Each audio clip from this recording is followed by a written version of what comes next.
चलो बेटा बिस्मिल्लाहिर्रहमानिर्रहीम। आज हमारी सेकंड क्लास है और सेकंड क्लास में हमने सबसे पहले तो कुछ पिछली पढ़ी हुई बातों को रिकैप करेंगे और उसके बाद कुछ नई बातें सीखेंगे और आखिर में करेंगे न्यूमेरिकल की प्रैक्टिस।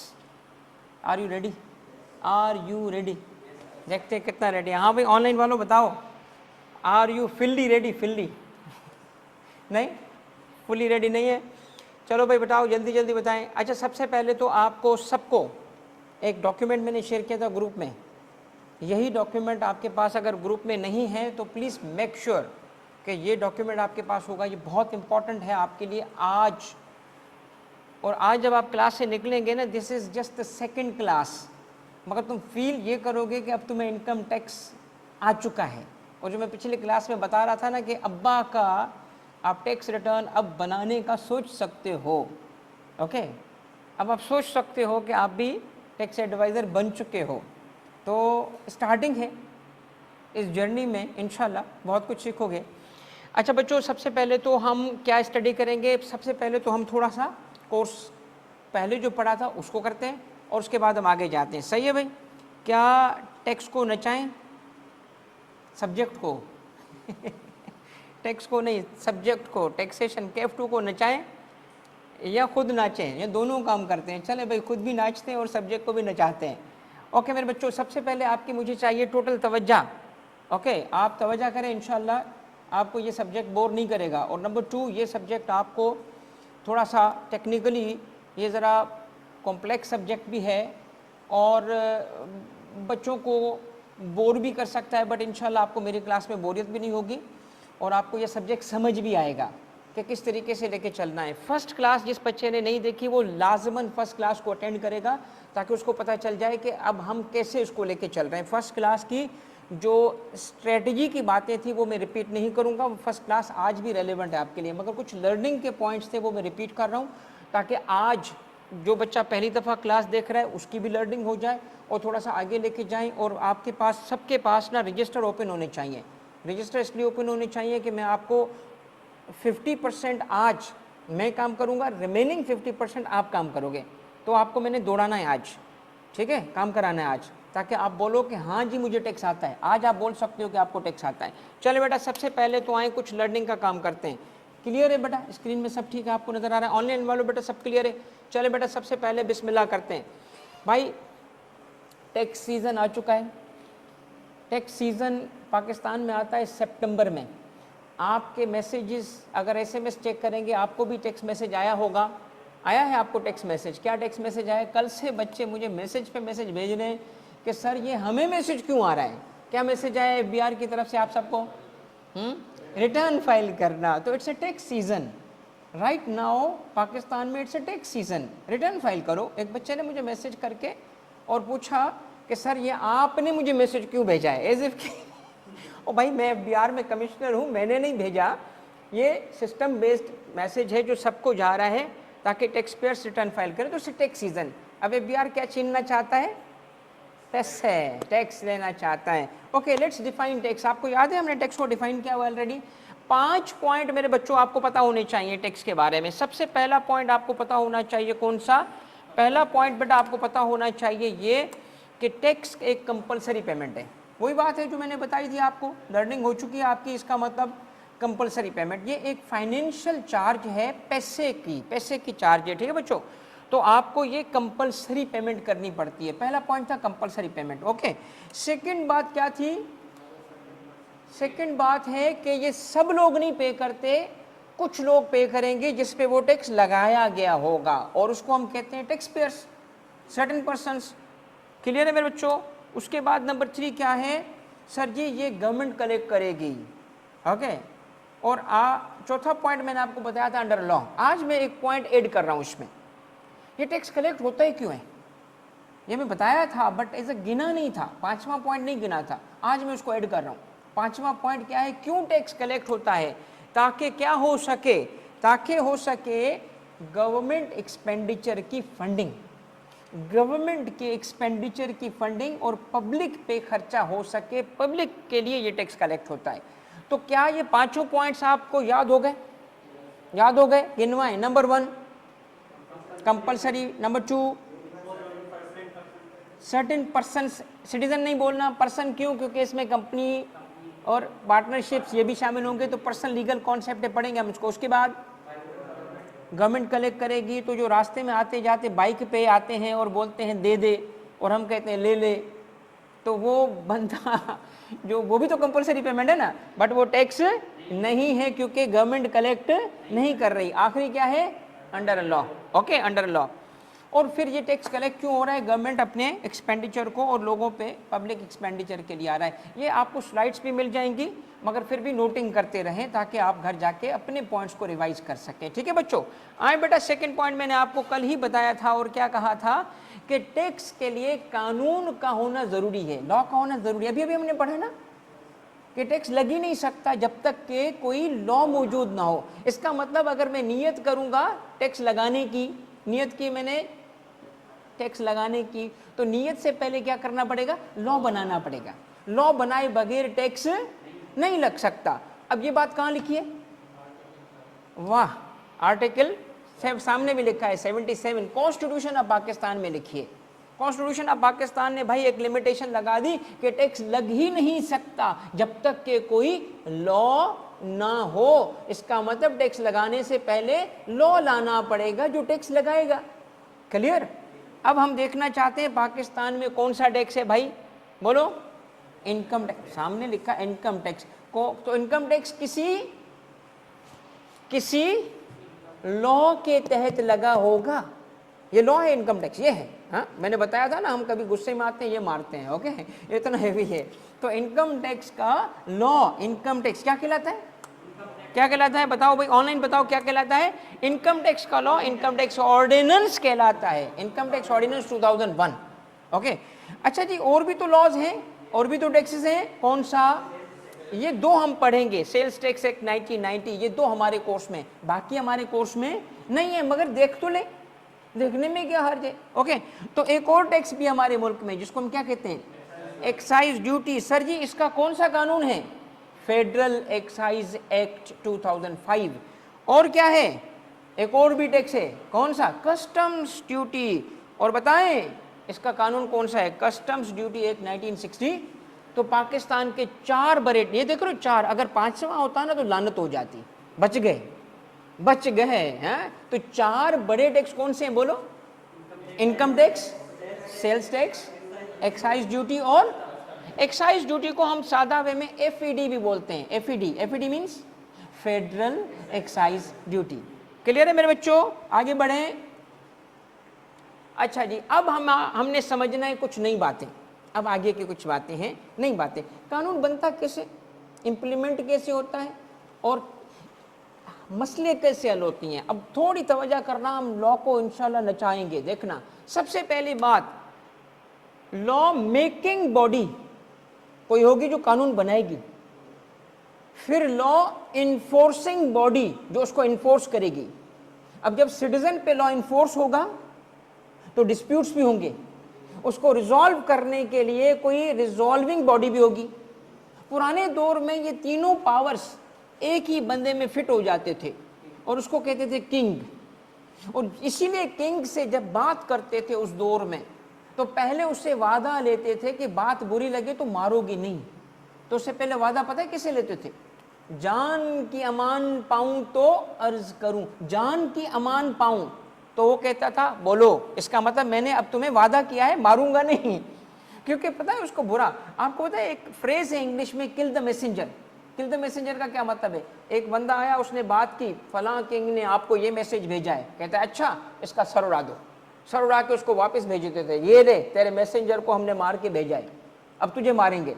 तो भाई उसको क्यों मारा जिसने, तो इसीलिए बादशाहों से बात कैसे करते थे, कैसे बात करते थे, पहले वादा कर, मारेगा नहीं, भाई बोलो में कर, वहीं की वहीं सजा, वहीं की वहीं इम्प्लीमेंटेशन, सब कुछ वही। इसीलिए एक वर्ड इस्तेमाल होता है सॉवरन।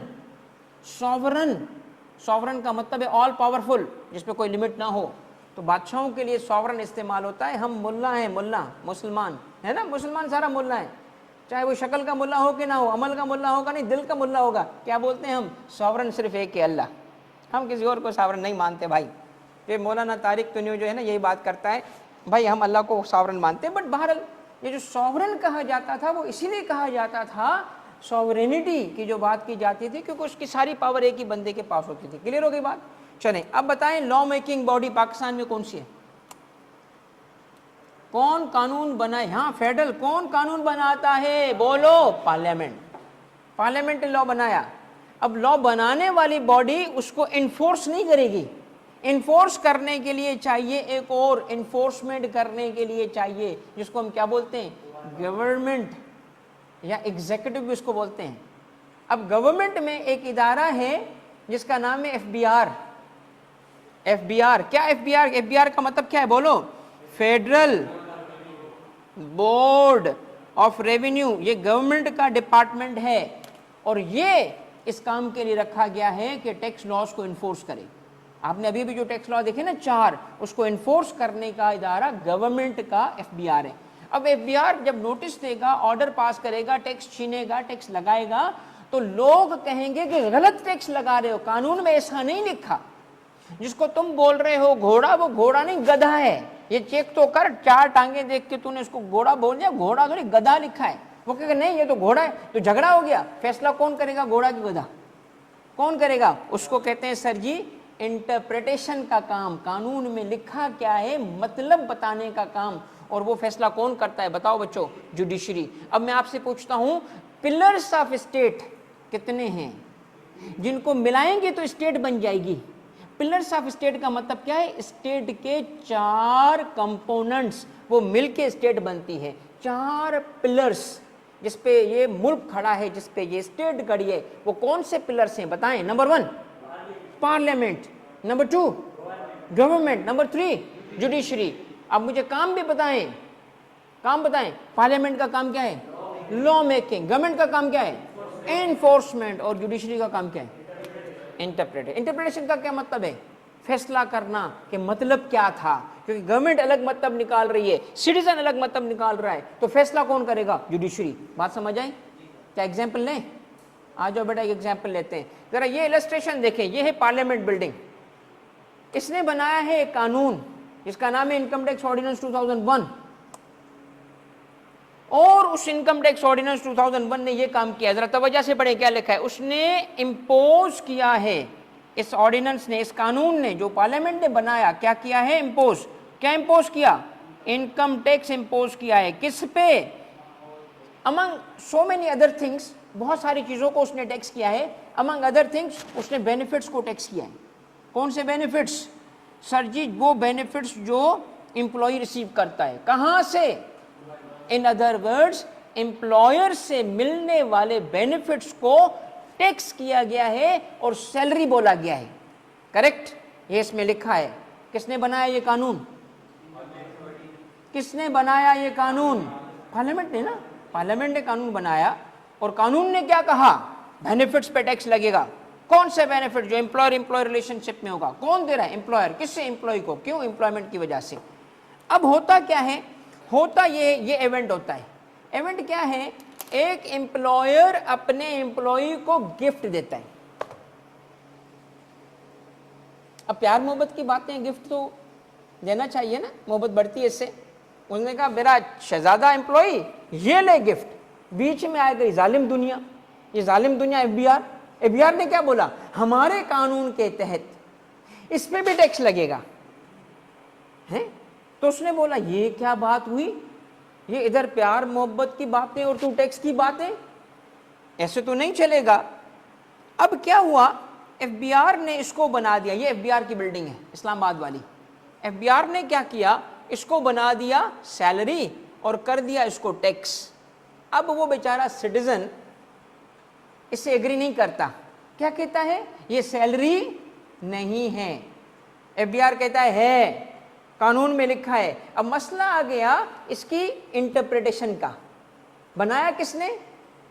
उसके पास जाएं, पार्लियामेंट के पास जाएं, पार्लियामेंट बता तेरी रजा क्या है, क्या लिखा है आपने, क्या मतलब है? नहीं नहीं, उसके पास नहीं जा सकते। उसका काम सिर्फ बनाना है। वो बना के कलम तोड़ देते, पेन तोड़ देते, तोड़ तोड़ के घर चले जाते हैं। अब जाएंगे तो बिल्डिंग खाली मिलेगी, तो हम किससे पूछेंगे? उसका काम ही ये नहीं है।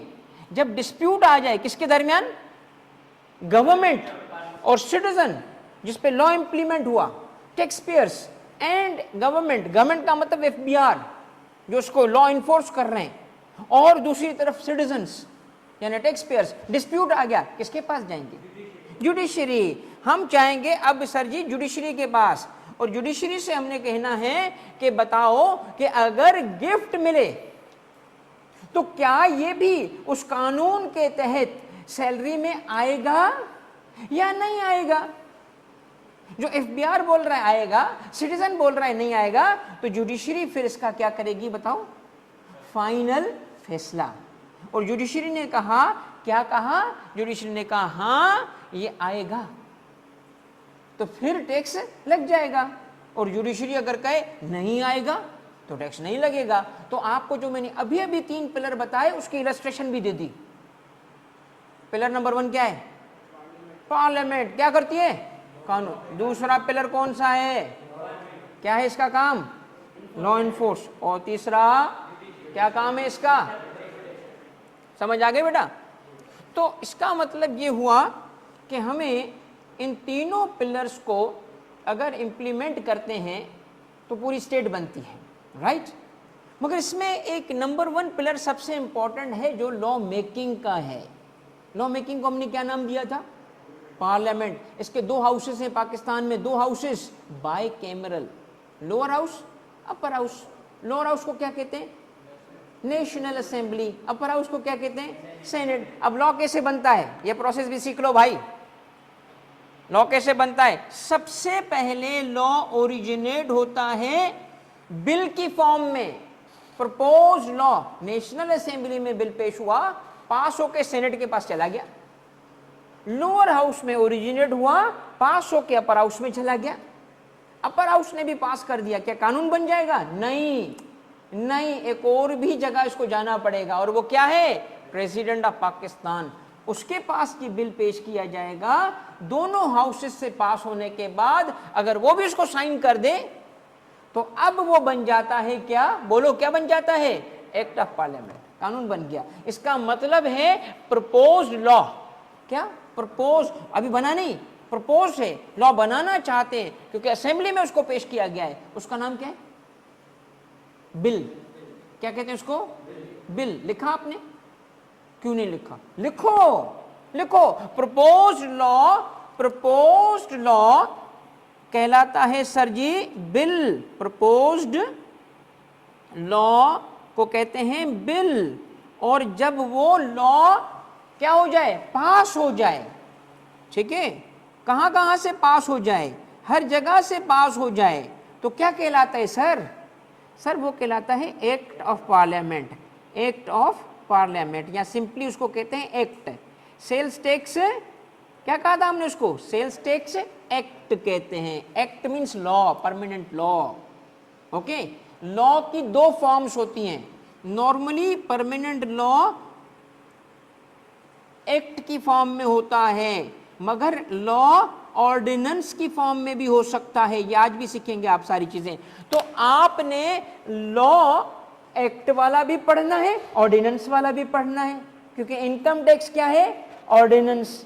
और दूसरा सेल्स टैक्स क्या है? वो एक्ट। तो आपने लॉ तो पढ़ना है। आप बेसिकली एक लीगल सब्जेक्ट पढ़ रहे हो, ये लीगल सब्जेक्ट है। इसके समझने के लिए आपको लीगल, मगर लॉ भी ऐसा कि यूनिक लॉ है। ये बिजनेस लॉ की तरह नहीं है, कंपनी लॉ की तरह नहीं है, ये न्यूमेरिकल थ्योरी का मिक्सचर है। जो मैंने पहली क्लास में बताया था कि आपको थ्योरी भी अब गले पड़ गई है, दोनों चीज़ें लेके चलनी पड़ेंगी आपको, फिर ये सब्जेक्ट आपका पास करना आसान होगा। थोड़ी सी डबल मेहनत हम करेंगे, सही है बच्चों? अब मैं आपसे पूछता हूँ, बताएं प्रपोज्ड लॉ क्या कहलाता है? बिल। पास हो जाए तो क्या कहलाता है? एक्ट। एक्ट या एक्ट ऑफ पार्लियामेंट।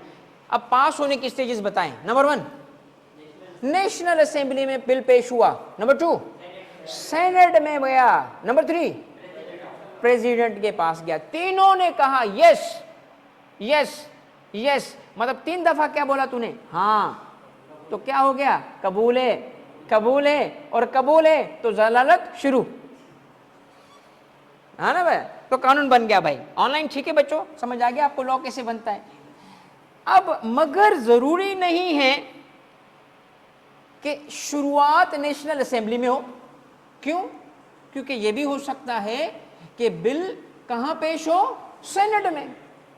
सेनेट में भी पेश हो सकता है भाई, सेनेट में भी पेश हो सकता है। हाँ हाँ, अपर हाउस में पहले शुरुआत, मगर अब प्रोसेस कैसे चलेगा बताओ? वहां से पास हुआ, कहां जाएगा बोलो?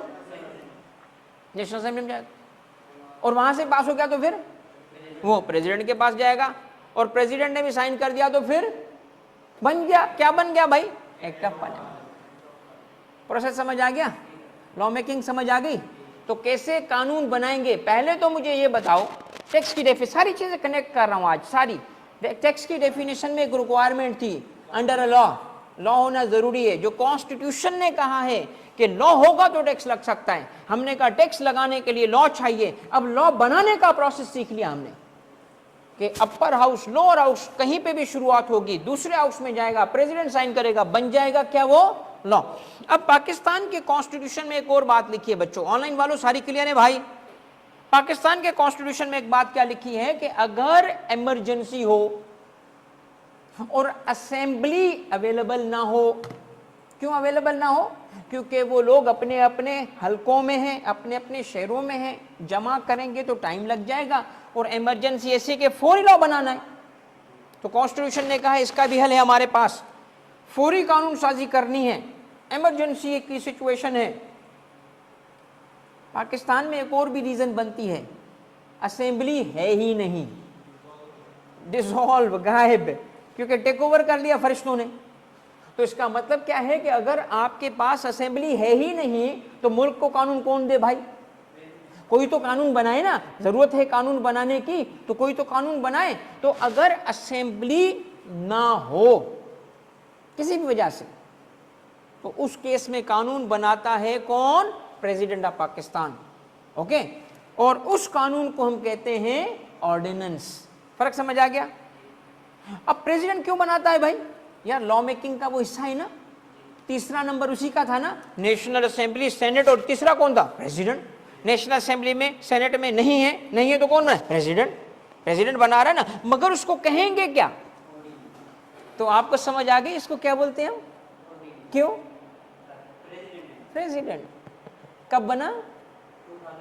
2001 में। कौन था प्रेसिडेंट? परवेज मुशर्रफ। पाकिस्तान का प्रेसिडेंट उस वक्त था जनरल परवेज मुशर्रफ, उसने इसको बनाया। तो देयरफॉर क्या बना ये? ऑर्डिनेंस। ऑर्डिनेंस। मगर ये बात देखना जरा, आमतौर पे बच्चे कहते हैं और सही कहते हैं कि आज कॉन्स्टिट्यूशन में लिखा है, आज कॉन्स्टिट्यूशन ऑफ पाकिस्तान लिखा है 120 दिन में ऑर्डिनेंस खत्म हो जाता है। कितने दिन? और अगर नेशनल असेंबली चाहे, और वो प्रेजेंट भी हो, नेशनल असेंबली चाहे, इस ऑर्डिनेंस को एक्सटेंशन दे सकती है 120 दिन और।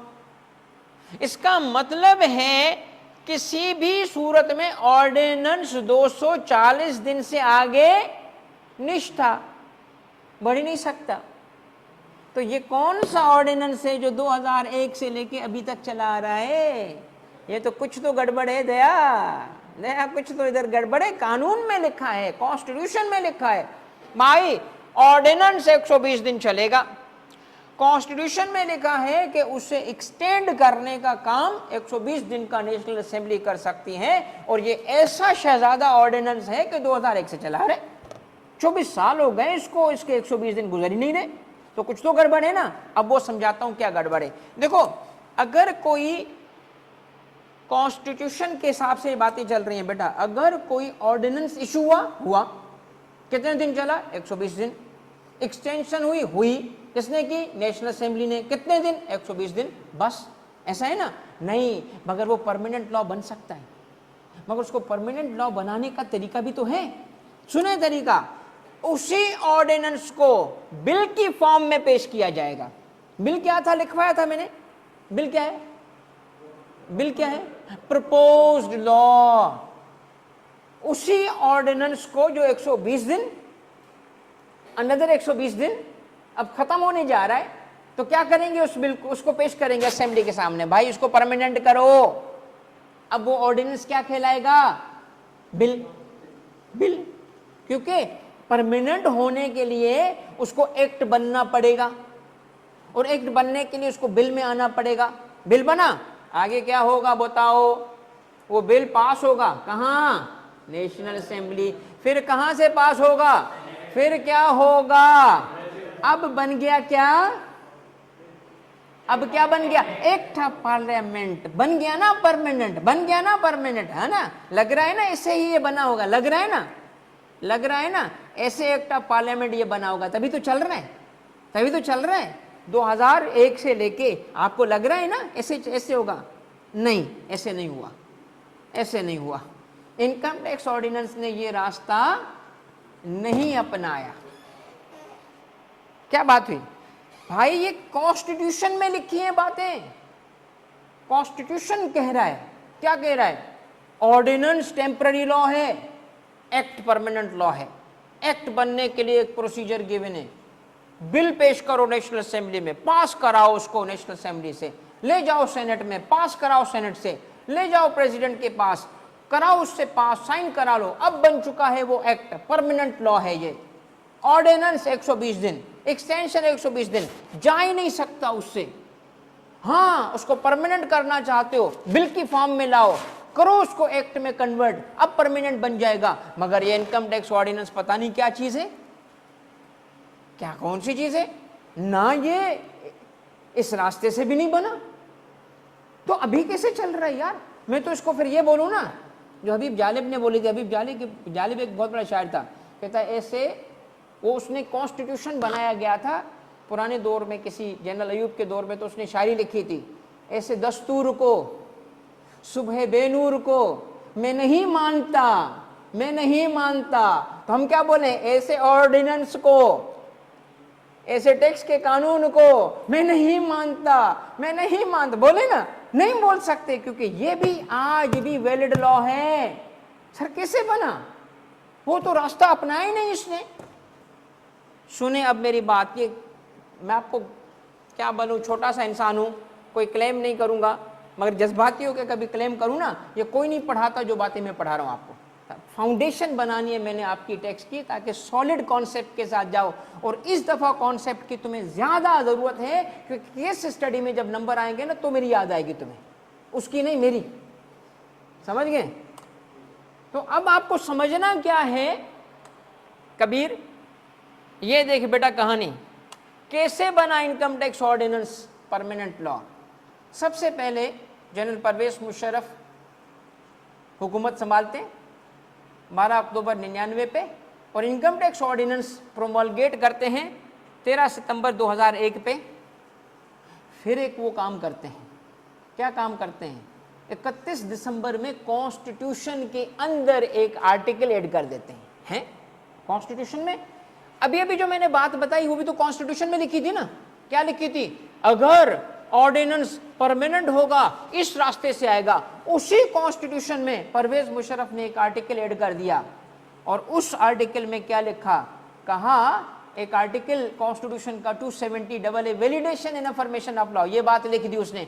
अब कॉन्स्टिट्यूशन खुद कह रहा है कि ये इससे हम फ्रंट डोर से नहीं लाएंगे, बैक डोर से लाएंगे। फ्रंट डोर हो या बैक डोर हो, बंदा तो कमरे में आ गया ना, परमानेंट तो बन गया ना। वो जो नॉर्मल मेथड है उसके जरिए परमानेंट नहीं बनाया इसको, एक और आर्टिकल कॉन्स्टिट्यूशन में ऐड कर दिया और बना दिया इसको परमानेंट लॉ। क्या लिखा है? Income tax ordinance and all other ordinances, all other laws, जो 12 अक्टूबर से लेके कब तक, कब तक, कब तक? इस कानून बनाने तक, 31 दिसंबर 2003 तक, 1999 तकरीबन 3 साल बनते हैं, क्योंकि अक्टूबर था। इन 3 साल के अरसे में जो जो कानून बनाए, किसने बनाए? परवेज मुशर्रफ ने। क्या कहा? ये कॉन्स्टिट्यूशन में एक आर्टिकल ऐड करके, कॉन्स्टिट्यूशन खुद बोल रहा है, कहता है ये सब वैलिडली मेड हैं और इनको किसी प्रोसेस से गुजारने की जरूरत नहीं है, हम इनको डिक्लेयर कर रहे हैं। डिक्लेयर कर दिया, क्या डिक्लेयर कर दिया? ये अब बन चुके हैं परमानेंट लॉ। इसका मतलब ये यूनिक लॉ है, ये यूनिक लॉ है। आपको पता है आमतौर पे, अब ये आपको अगेन ये बात, मैं बहुत छोटा सा इंसान हूं, इल्म का तालिबे इल्म हूँ, रिसर्च करता रहता हूँ, मगर कोई बंदा आपको ये नहीं बताएगा कि इसको आज भी ऑर्डिनेंस क्यों कहते हैं। आज मैंने आपको बताया इसको ऑर्डिनेंस क्यों कहते हैं, क्योंकि इसको नॉर्मल मेथड से परमानेंट लॉ में कन्वर्ट नहीं किया गया था। क्योंकि अगर नॉर्मल मेथड से किया जाता तो ऑर्डिनेंस ना बोलते, इसको एक्ट बोलते। इसको ऑर्डिनेंस क्यों बोलते हैं, क्योंकि इसको बैकडोर से परमानेंट लॉ बनाया गया था, एक आर्टिकल ऐड करके, और उसको कहा गया ये परमानेंट है। तो परमानेंट बोलते वक्त इसके नाम में तब्दीली नहीं की गई। अगर बिल की फॉर्म में आता और परमानेंट बनता तो एक्ट कहलाता, ऑर्डिनेंस नहीं कहलाता। आई बात समझ? क्लियर है ना? आगे बढ़ूं? क्या चालाक आदमी थी, कह रहे क्या चालाक आदमी था भाई, ऐसा ही मुल्क नहीं चलता। आगे बढ़ो, ठीक है। क्या income tax ordinance permanent law है कि नहीं है? है कि नहीं है? इनकम टैक्स ऑर्डिनेंस परमानेंट है कि नहीं है? है। क्यों? खुद कॉन्स्टिट्यूशन ने इसको क्या बोला? कॉन्स्टिट्यूशन ने बोला मेरा नॉर्मल मेथड अप्लाई नहीं करो उन लॉस पे जो 99 से 2001 तक बने, वो सारे परमानेंट हैं। देयरफॉर सर जी ये परमानेंट लॉ है, देयरफॉर ये वो ऑर्डिनेंस नहीं है, सूतली बम नहीं है, धमाका है। ये परमानेंट लॉ है। आप ये नहीं कह सकते 120 दिन 120 दिन तो अभी तक क्यों चल रहा है भाई। 120 दिन नहीं, ये परमानेंट बनाया खुद कॉन्स्टिट्यूशन ने। 120 दिन की लिमिट किसने लगाई थी? कॉन्स्टिट्यूशन ने, एक आर्टिकल में। उसी का दूसरा आर्टिकल कह रहा है ये परमानेंट है, तो उसको मानो ना दूसरे को, और दूसरे को मानोगे तो क्या बन चुका है ये? Permanent law. क्लियर है भाई? इसलिए समझाना जरूरी है कि जिंदगी में आपको काम आएंगी चीजें, कॉन्सेप्चुअल क्लैरिटी के लिए। एक आर्टिकल भी मैंने दे दिया आपको, सही है बच्चों? आओ बेटो, अब हम आते हैं पुरानी बात की तरफ जो मैंने आपको पिछली क्लास में कवर कराई थी। ये मैंने आज आपको बताई वो बातें हैं जो कॉन्सेप्चुअल क्लैरिटी के लिए थी। अब मुझे एक बात बताओ, बेहतर समझ आएगा? अब बेहतर समझ आएगा ना? अब सेक्शन भी समझ आएंगे, बातें भी समझ आएंगी, रिपीट करते हैं, चीज़ों को लिंक करते हैं। मैं आपसे चाहता हूँ मुझे एक बात बताओ, सबसे पहले बताएं टैक्स के लिए एक प्री कंडीशन पढ़ी हमने, कौन सी? टैक्स नहीं लग सकता जब तक के लॉ ना हो, जब तक के लॉ ना हो। कौन सा टैक्स पढ़ रहे हो तुम? Income tax. कौन सा लॉ है इसका? Income tax ordinance 2001। तो सारी बातें आपने सीख ली कि नॉर्मल लॉ मेकिंग प्रोसेस क्या है, ये स्पेशल मेथड से कैसे लॉ बना, ये सीख लिया ना। अब हम आते हैं इस लॉ की तरफ। इस लॉ को, चूंकि ये टैक्स लॉ है, अब आके वो जोड़ता हूं पिछली क्लास के पॉइंट्स के साथ कि इस लॉ में सेक्शंस होते हैं। सेक्शंस हैं, क्या होते हैं? सेक्शंस। बताएं कितने किस्म के सेक्शन? कितने आदमी थे सरदार? दो। कौन से? चार्जिंग सेक्शन और 2 टाइप के सेक्शंस हैं। चार्जिंग सेक्शन, आओ बेटा ये आ रहा है 2, टाइप 1 टाइप 2, 2 किस्म के सेक्शन है बच्चों। एक को हम कहते हैं चार्जिंग सेक्शन, दूसरे को हम कहते हैं प्रोसीजरल या मशीनरी सेक्शन। चार्जिंग सेक्शन कौन सा? कौन सा नंबर क्या है उसका? सेक्शन 4, सामने लिखा है यार, सेक्शन 4। ये है वो चार्जिंग सेक्शन। अभी पढ़ेंगे इसको, अभी नहीं पढ़ो, छोड़ो, और मैं इसको डिटेल में पढ़ाऊंगा। चार्जिंग सेक्शन ने क्या किया? टैक्स इंपोज किया। Subject to this ordinance income tax shall be imposed. इसका काम है टैक्स इंपोज करना। किस पे? पर्सन पे। वो सारी चीजें पढ़ी आपने। अब दूसरी टाइप का सेक्शन क्या कहलाएगा? मशीनरी। मशीन चलती है ना, प्रोसीजर। इसका दूसरा नाम क्या है? प्रोसीजरल। तो सेक्शन 4 चार्जिंग है और बाकी ये पूरा कानून क्या है? मशीनरी। वो सब में प्रोसीजर होगा, उस टैक्स को कंप्यूट करने का, पे करने का, डिस्प्यूट रेजोल्यूशन का, रिपोर्टिंग का, सारे प्रोसीजर्स होंगे। तो कितने किस्म के सेक्शंस हो गए? 2। कौन से? चार्जिंग और मशीनरी। चार्जिंग का काम क्या है? टैक्स इंपोज करना, और मशीनरी का क्या है? प्रोसीजर बताना। क्लियर? ये बातें क्लियर है ना? आए जरा, ये देखिए चार्जिंग सेक्शन सर क्या करेगा? ये सेक्शन वो है जो टैक्स इंपोज करेगा। और ये मशीनरी सेक्शन जिसको हम प्रोसीजरल सेक्शन भी कहते हैं, जिसको हम प्रोसीजरल सेक्शन भी कहते हैं, ये क्या करेगा? प्रोसीजर बताएगा, उसकी कंप्यूटेशन, कलेक्शन, रिकवरी और सारे रिलेटेड मैटर्स का। क्या हम क्लियर हैं? अब आ गया हमारा बहुत इंपॉर्टेंट पॉइंट, और वो है सर जी चार्जिंग सेक्शन, असल वाला जो मैंने आपको लास्ट क्लास में बेरेक्ट खोल के दिखाया था। यही है वो चीज, मसले की जड़ है ये। इसको समझो क्या लिखा है, सब्जेक्ट टू दिस ऑर्डिनेंस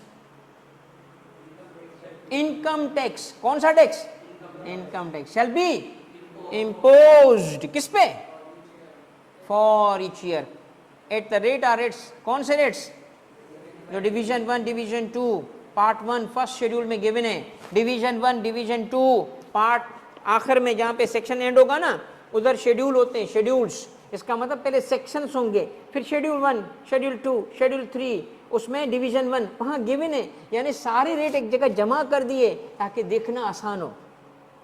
एक जगह जाओगे वहाँ सारे रेट्स मिलेंगे। हाँ अच्छा मिल गए, यस रेट्स आपको टेंशन नहीं लेनी क्योंकि पेपर में भी गिवन होते हैं। मैं भी आपको असाइनमेंट में रेट दे देता हूँ, तो रेट आपको याद नहीं करने होते, रेट आपको सिर्फ देख के अप्लाई करने होते हैं जो आज आप सीख रहे हो। और किस पे लगाओगे? एज द केस में भी ऑन। मैं आपसे पूछता हूं ये टैक्स किस पे है? किस पे है? पर्सन। कौन सा पर्सन? जिसके पास टैक्सेबल इनकम हो।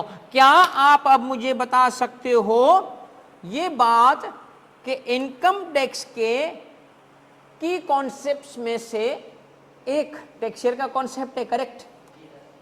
टैक्स रेट का कॉन्सेप्ट है, करेक्ट? पर्सन का कॉन्सेप्ट है, करेक्ट? और टैक्सेबल इनकम का कॉन्सेप्ट है। कितने हो गए? गिनो। 4। कौन से? अब पिछली क्लास में ये आपको बताया था ना, चार्जिंग सेक्शन इंपोज कर रहा है इनकम टैक्स किस पे? पर्सन पे। कौन सा पर्सन? उड़ के आ रहा है ना, टैक्सेबल इनकम हो जिसके पास। कितनी? पूरे ईयर की। ईयर याद है क्या?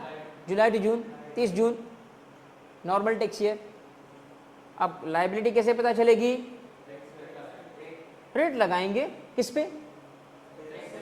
अब सुने, कनेक्ट करते हैं चीजों को। टैक्स किस पे है? पर्सन पे। समझना मेरी बात, कौन सा पर्सन? उसके बाद टैक्सेबल इनकम होगी। कितने ड्यूरेशन की? टैक्स ईयर की। इसका मतलब 1 जुलाई 30 जून, इसमें जो उसने कमाया उस पर टैक्स लगेगा, उसको कहेंगे टैक्सेबल इनकम। और रेट कहां से गिवन होगा? जो लॉ में गिवन है, टैक्सेबल इनकम पे रेट लगाएंगे। आ गई क्या? Tax liability. समझ आ गया? ये बेटा हमारा 4 की कॉन्सेप्ट जो पिछली क्लास में भी मैंने आपको बताए थे, ये कनेक्ट किया। आज मैंने पिछली क्लास को थोड़ा और कंसोलिडेट किया है, थोड़ा आगे बढ़ाऊं। अब आता है दूसरा पार्ट आज के लेक्चर का, मगर उससे पहले आदाब। आदाब। Now let's move to the next stage of lecture. और वो क्या है आज का काम? आज का इंपॉर्टेंट काम सर जी वो ये है, आओ जरा टैक्स की कंप्यूटेशन करके सीखते हैं। आए जरा देखें कि टैक्स कैलकुलेट कैसे होता है, टैक्स की दुनिया काम कैसे करती है। आज आप एक्चुअल टैक्स सीखने जा रहे हैं, मगर उससे पहले मैं आपको थोड़ी एक बुनियाद को पक्का करने के लिए आपके सामने कुछ रेट की बातें करना चाहता हूं। और ज़रा गौर से देखोगे ना बेटा तो आपको चीज़ें समझ आएंगी। सबसे पहली बात आप देखें, ये एक टेबल आ रहा है, ये आपका एक पास एक टेबल आ रहा है। और थोड़ी बस तवज्जो करना बेटा, मैं आपको बहुत प्यार मोहब्बत से आराम आराम से ले चलूँगा, कोई जल्दी नहीं करूँगा, आराम आराम से। अब ये इंपॉर्टेंट पार्ट हो रहा है, we have to be very very careful with this part. और वो क्या है? हमने टैक्स की एक्चुअल कैलकुलेशन सीखनी आज। भाई थ्योरी तो सीख ली ना, किस पे टैक्स? कौन सा टैक्स है? Income tax. किस पे? पर्सन पे। कौन सा? जिस पे कितनी, और अमाउंट कैसे पता चलेगा? ये सारी चीजें तो कनेक्ट हो रही हैं। कानून भी कनेक्ट हुआ, लॉ मेकिंग प्रोसेस कनेक्ट हुआ, आज जाके तुम टैक्स वाले बने कि नहीं बने। समझ आ रही है ना चीजें? अब अगर कैलकुलेशन भी कर सको तो अब्बा को एडवाइजरी दे सकते हो कि नहीं? ठीक है ना? जाओ बोलो अब्बा को, चुप करे तू नलायक है, तुझे कैसे पता चला? सर लायक है यार, सर ने लायक बना दिया 2 दिन में। अब्बा मैं तेरा रिटर्न फाइल करके दिखाऊंगा। सही है, रुक जरा, सर से और सीखने दे, मुझे वापस आऊंगा, अब्बा तेरा रिटर्न फाइल करके ही दिखाऊंगा। सही है ना? तो आए बेटा, सबसे पहले हम देखते हैं कि ये टैक्स रेट्स की क्या कहानी है। टैक्स रेट्स की क्या कहानी है, पहले सीखे ना। रेट है, रेट इंपॉर्टेंट है कि नहीं है, टैक्सेबल इनकम इंपॉर्टेंट है कि नहीं है, यही दो सीखेंगे आज, टैक्सेबल इनकम और रेट, टैक्सेबल इनकम और रेट, ये सीखेंगे बेटा। ये जो रेट्स है ना, अब आपको दो टेबल मिलेंगे। कितने टेबल हैं रेट के, कितने टेबल, टेबल 1 और टेबल 2, ये समझ लो भाई। सही वाला टेबल लगा देना। डॉक्टर के पास गए, डॉक्टर साहब सर दर्द है, इंजेक्शन। उसने कहा अच्छा टांग में दर्द है तुझे, ये ले इंजेक्शन। तो पता चला सर का दर्द तो गया नहीं, टांग में दर्द हो गया। तो सही रेट से कैलकुलेट करना जरूरी है। और रेट है कितने, दो। अब ये फैसला करने से पहले कि कौन सा रेट लगेगा, जरा फर्क देख लो, फर्क। ये देखो बेटा फर्क, नहीं ये फर्क बाद में करेंगे, सैलरी नॉन सैलरी वाले लफ्ज में इस्तेमाल नहीं कर रहा। मैं चाहता हूं आप सिर्फ थोड़ा ये फर्क कर लो। ये देखें, अगर किसी की इनकम होगी 6 लाख, सालाना इनकम कितनी, कहां से कमाई, सैलरी से, बिजनेस से, दुकान से, कहीं से भी कमाई, मुख्तलिफ सोर्सेज हैं, मगर सालाना इनकम कितनी बनी, 6 लाख। रेट कितना है उसका, 0%। इसका मतलब 6 लाख तक टैक्स नहीं है, 6 लाख तक टैक्स नहीं है। टेबल 2 को देखो, सर यहां पे भी 6 लाख हैं और 0% है, बात तो बराबर है, बिल्कुल बरोबर। आगे बढ़ो, बरोबर। आए नंबर 2, सेकंड देखो, इस टेबल के मुताबिक अगर 6 लाख से इनकम बढ़ जाए, मतलब बंदा थोड़ा थोड़ा अमीर हो रहा है, अब लोगों से मिलना छोड़ देगा, अमीर लोग नहीं मिलते ना। कोई बंदा आया, बोलो घर पे नहीं है, क्यों, मैं तो अमीर हो चुका हूँ, है 6 लाख वाला बंदे का एटीट्यूड देखो। हाँ 6 लाख रुपए कमा रहा है, 6 लाख रुपए से अब टैक्सेबल बन गया ना यार। अब मैं गरीब थोड़ी हूँ, 6 लाख वाला थोड़ी 6 लाख 20 रुपए वाला हूँ, मैं अमीर बन चुका हूँ, अब मैं टैक्स दूंगा सरकार को, तो मैं अमीर तो बन गया ना।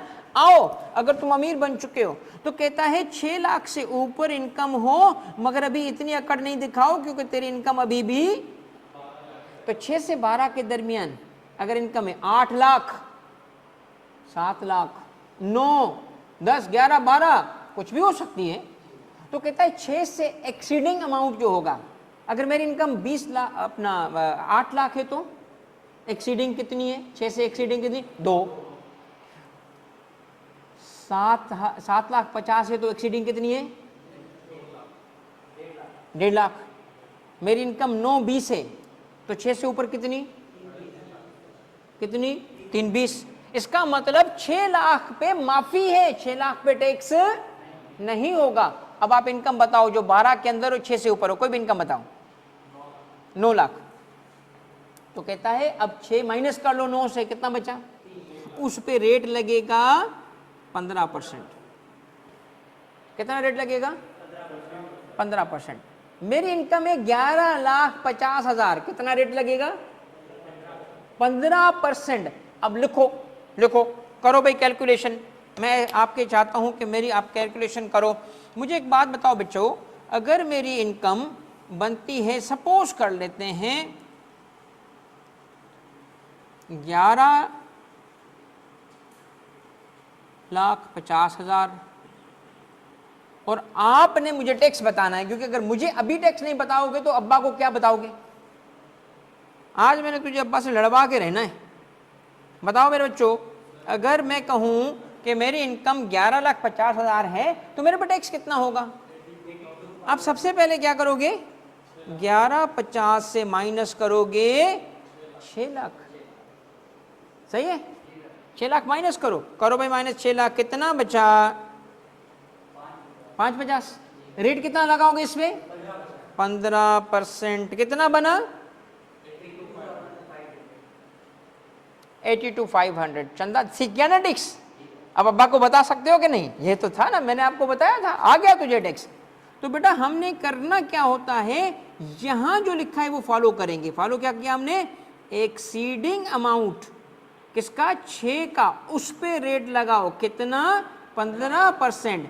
तो 6 लाख हमें करना पड़ेगा, इस स्लेब या इस रो को स्लेब भी कहते हैं, माइनस किया, क्या मिला हमें, 5,50, उस पे रेट लगा कितना, 15%, क्योंकि ये गिवन रेट है, तो टैक्स हमारा बना 2500। समझ आ गई भाई?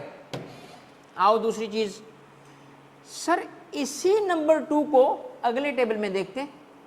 अगला टेबल देखें, अगले टेबल के हिसाब से अगर नंबर 2 पे आए वही 6 लाख हैं सर जी हैं। मैक्सिमम कितना? 12 लाख। ये तो एक ही जैसा है? नहीं, एक जैसा नहीं है, क्योंकि ये देखो भाई भंगड़ा, 1% टैक्स, उधर 15% टैक्स, इधर 1% टैक्स। कौन सा टेबल चाहिए तुझे? 1 के 2? 1 के 2 क्यों चाहिए तुझे?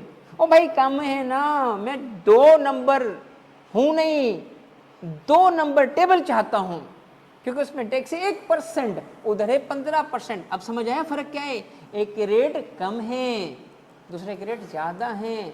अब फर्क क्या है?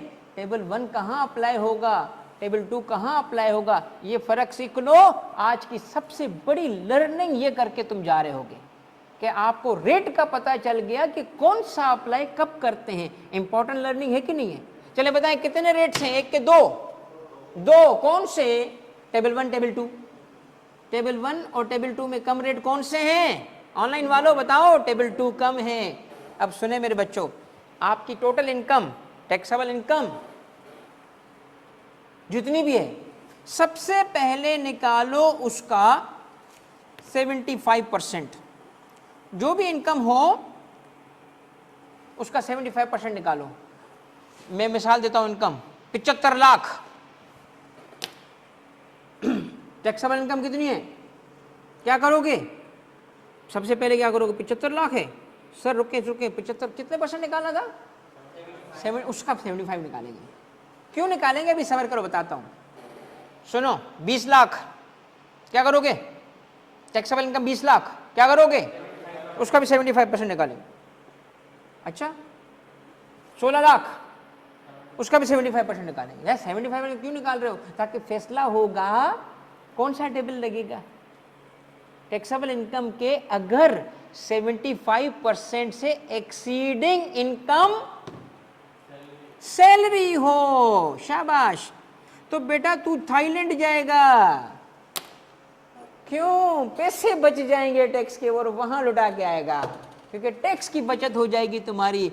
जिस भी पर्सन की टैक्सेबल इनकम में, जिस भी पर्सन के टैक्सेबल इनकम में 75% से ज्यादा, बराबर नहीं, कम नहीं, ज्यादा सैलरी से आ रहा होगा, उस पे लगेगा टेबल 2।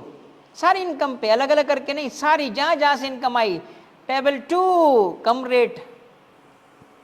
और जिसकी इनकम में सैलरी तो है मगर वो 75% या उससे कम है, टेबल लगेगा 1। और वो रोएगा, जरूर रोएगा। क्यों? रेट ही इतने ज्यादा है यार। मुझे एक बात बताएं, कितने टेबल थे? 2। कौन से? कौन से? 1 and 2। रेट कम किसमें? 2। कौन सा टेबल कहां लगेगा? टैक्सेबल इनकम में अगर, आगे बोलो, टैक्सेबल इनकम में अगर, बोलो, 75% से ज्यादा किस इनकम से आए, तो रेट कौन सा लगेगा? सेकंड टेबल लगेगा। और अगर उसके पास सैलरी हो ना हो भी तो 75% या उससे कम हो, कौन सा टेबल लगेगा? 1। अब दोनों को नाम देते हैं टेबल्स को। टेबल 1 को कहते हैं नॉन सैलरीड। क्या बोले इसको? Non salaried. ये देखें टेबल 1 क्या लिखा है? Rates for non salaried, okay, और टैक्स फॉर सैलरीड। 75% सैलरी से आए अगर। अभी हम करते हैं बेटा, बहुत प्रैक्टिस है आज कबीर। और जिसने नाम नहीं लिखा डायरेक्ट मैसेज किया यूजर, लूजर नहीं बोला मैंने, लूजर नहीं बोला, यूजर, उसमें लिखा है यूजर, उसने नाम लिखा है यूजर, मैं भी तो उसी नाम से बोलूंगा ना, यूजर। ओके बेटा, अब मुझे एक बात बताओ, अब मुझे बात बताओ, आप अब्बा की इनकम पे रेट कौन सा लगाओगे? और सेकंड तेरी मर्जी चलेगी, अब्बा तेरा बिजनेसमैन है, हैं पैसे वो मंडके कमा रहा है, तो कहता है सेकंड अप्लाई होगा। नहीं, अब्बा से पूछेंगे अब्बा जी ये तो आपकी सैलरी है, और भी सोर्सेज हैं, कोई हिडन विडन तो नहीं है, अम्मा से छुपा लेना, मुझे तो बता दे, मैं तो तेरा एडवाइजर हूँ भाई, सही रेट निकाल के दूंगा। अब्बा बिजनेसमैन है और उसको तुम सैलरीड में धक्का दिया जाए, अब्बा सैलरीड बन जा, अब्बा सैलरीड बन जा, बस सैलरीड बन तो सही हो के, नहीं हूँ सैलरीड यार, तेरा बाप बिजनेसमैन है, नहीं अब्बा तू सैलरीड है, क्योंकि तेरे पे रेट कम लगाना चाहता हूँ, ठीक है बन जा, बस थोड़े वक्त के लिए बन जा। पर यार मैं कैसे बनूं, मैं रोज जाके फैक्ट्री खोलता हूँ, अब्बा तो उस फैक्ट्री का मुलाजिम बन जा, ठीक है। ओ भाई कैसे, वहाँ समझ आए बेटा, फिर रेट का फर्क समझ आया। अच्छा अब एक बात सुनिए बेटा, तवज्जो करिएगा, क्या बात कर दी तूने, ओनर भी सैलरीड है, वो बीवी के पास सैलरीड होते हैं सारे, उधर तो बिजनेसमैन है ना। सेल्फ एम्प्लॉयमेंट का कॉन्सेप्ट पाकिस्तान में नहीं है, यूके में है। एसीसीए पढ़ोगे ना तो वो ये सिखाते हैं भाई हर बंदा अपने लिए भी तो काम करता है, अपने बिजनेस पे भी तो धंधा करता है, तो उसको भी सैलरी मिलती है। पाकिस्तान में ये नहीं माना जाता, पाकिस्तान में there is no such concept as self employment, okay, वो बिजनेसमैन काउंट होता है। हाँ कंपनसेशन उसका बिजनेस है ना भाई, प्रॉफिट है ना, प्रॉफिट कमा रहे हैं। सही हो गया बच्चों,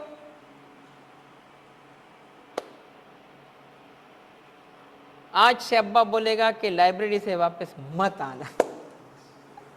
चलो भाई आगे बढ़ो भाई, अब आपने थोड़ा थोड़ा समझ आना शुरू हुआ है, हाँ, और थोड़ा मज़ा आना भी शुरू हुआ है कि यार ये तो फायदे वाला सब्जेक्ट है, थोड़ा ऐसे खेल सकते हैं हम। खेल सकते हो बेटा, ये तुम्हारे लिए कैरियर, अल्लाह ना करे कि किसी को ज़रूरत पड़े, अल्लाह करे सीए पास हो जाओ, स्ट्रेट बन जाओ, मगर एक बात सुन लो, ये कैफ 2 पढ़ोगे ना, भूखे नहीं मरोगे बेटा, भूखे नहीं मरोगे, क्योंकि मैं तुम्हें बता रहा हूँ ये सब्जेक्ट नहीं है, ये काम है, ये काम सीख रहे हो तुम, ये भूखा नहीं मरने देगा तुम्हें। अल्लाह ना करे किसी को अगर कभी ज़रूरत पड़ी ना कि यार मैं सीए, अल्लाह ना करे कोई रुका, किसी ने फैसला किया कि नहीं, तो ये सब्जेक्ट तुम्हें आके बेटा वहाँ पे साथ देगा, भूखा नहीं बनने देगा। इस सब्जेक्ट में मेरे अपने स्टूडेंट्स, इवन जो सीए जिन्होंने छोड़ा बेटा, आज माशाल्लाह बहुत वेल ऑफ है, क्योंकि ये काम है, काम जो आप पढ़ रहे हो कितनी डिटेल समझ के, क्या हर किसी को पता है? किसी को भी नहीं पता होता। कोई बिजनेसमैन ये चीज़ें नहीं जानता, तो वो आपकी सर्विसेज हायर करेगा कि नहीं करेगा? करेगा ना। तो तुम मुफ्त में दोगे सर्विस, क्या बोलोगे? तुझे मैं इतने पैसे बचा के दे रहा हूँ तो साढ़ा हक ऐसे रखो भाई, मुझे भाई देख तेरी वेल्थ मैनेजमेंट हो रही है तो मेरी भी तो मैनेज कर बेटा। वो सब्जेक्ट है, ये पैसा कमाने का सब्जेक्ट है। बाकी सब्जेक्ट है पैसा रिकॉर्ड करने के, पैसे को एनालाइज करने के, पैसे को, दूसरे के पैसे को, ये तुम्हें पैसा कमा के देगा, तुम्हारा पैसा। ठीक है बच्चों, अब जरा तवज्जो से कीजिएगा ताकि मैं आपको एक स्टेप और आगे ले जाऊं और सीखोगे। अब एक स्टेप और सीखते, फिर मैं आता हूं न्यूमेरिकल की तरफ। आओ बच्चों, 2 टेबल तो समझ आ गए, सैलरीड और नॉन सैलरीड समझ आ गया बेटा। ऑनलाइन वाले कंफर्म कर लो बेटा, आपको सैलरीड और नॉन सैलरीड का टेबल समझ आ चुके हैं। सारे कंफर्म कर लो तो आगे बढ़ूं। सारे भाई बताओ, salary table non salaried table समझ आ गया भाई? कंफर्म करते जाएं। शाबाश शाबाश शाबाश बेटा, चलो शाबाश, गुड हो गया भाई, ज़बरदस्त। अच्छा मुझे अब एक बात बताएं आप, गुड हो गया बेटा। चलो आपने टैक्स की कैलकुलेशन की और देखा कि ये जो सीरियल नंबर है ना, इसको स्लेब भी बोलते हैं, स्लेब रेट्स, स्लेब 1 स्लेब 2, या रो भी बोल सकते हो तुम, ओके। रो 1 रो 2, ये स्लेब लफ्ज़ इस्तेमाल होता है।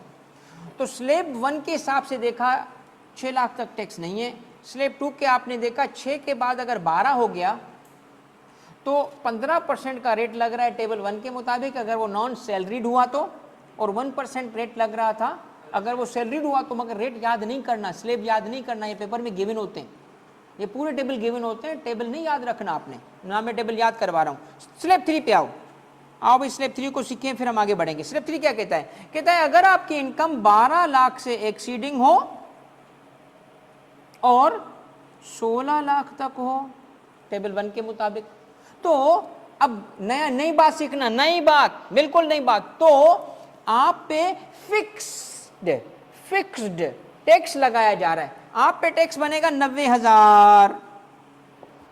सर ये क्या बात हुई, आप पे टैक्स कितना बना 90,000, 90,000 टैक्स निकालो हैं कब, जब आपकी इनकम 12 से ऊपर हो और 16 तक हो, तो न कितना दूं 90। अब सुने, आपकी इनकम 12 से ऊपर 13 लाख है, तभी कितना 90, 15 तो 15 50, 15 90, 16 सभी 90, 90 तो देना ही देना है, मगर सिर्फ 90 नहीं देना, और भी क्या, ना सिर्फ 90 बल्कि 12 से ऊपर के पैसे, ये 12 था ना, 12 से 16 तक जितने भी ऊपर बने उस पे कितने परसेंट, अब ये बहुत इंपॉर्टेंट स्टेप है सीखना, अपने पेपरों पे करो, निकालो बेटा, रजिस्टर निकालो, ऑनलाइन निकालो, मैं आपको एक फिगर बताने वाला हूं, सुन लो।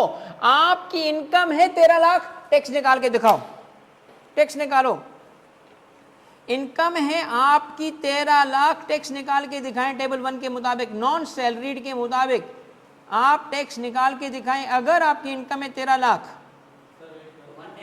वाह, रेट दिखाता हूं बेटा, रेट दिखाता हूं, सबसे पहले रुको, मैं भी तो आपके साथ करूं ना, आप कैलकुलेशन करो, मैं नहीं करूं, मजा नहीं आएगा। हाँ भाई, टैक्सेबल इनकम कितनी, सर टैक्सेबल इनकम थी 13 लाख, ओके ठीक है 13 लाख। सबसे पहले जब 13 लाख आ गई ना, तो टेबल देखना था, डेटा तो गिवन नहीं है, सैलरी कितनी नहीं ना, तो टेबल 1 के हिसाब से भी करके देखते हैं, टेबल 2 के हिसाब से भी, लर्निंग फेज है, बाद में तो हमें पता होगा कि सैलरी डे के non salary day data given होता है, ये आप दोनों टेबल पे कैलकुलेशन नहीं करते, एक पे ही करते हैं, तो डेटा गिवन होता है, मेरे पास नहीं है, मैं टेबल 1 से कर रहा हूं।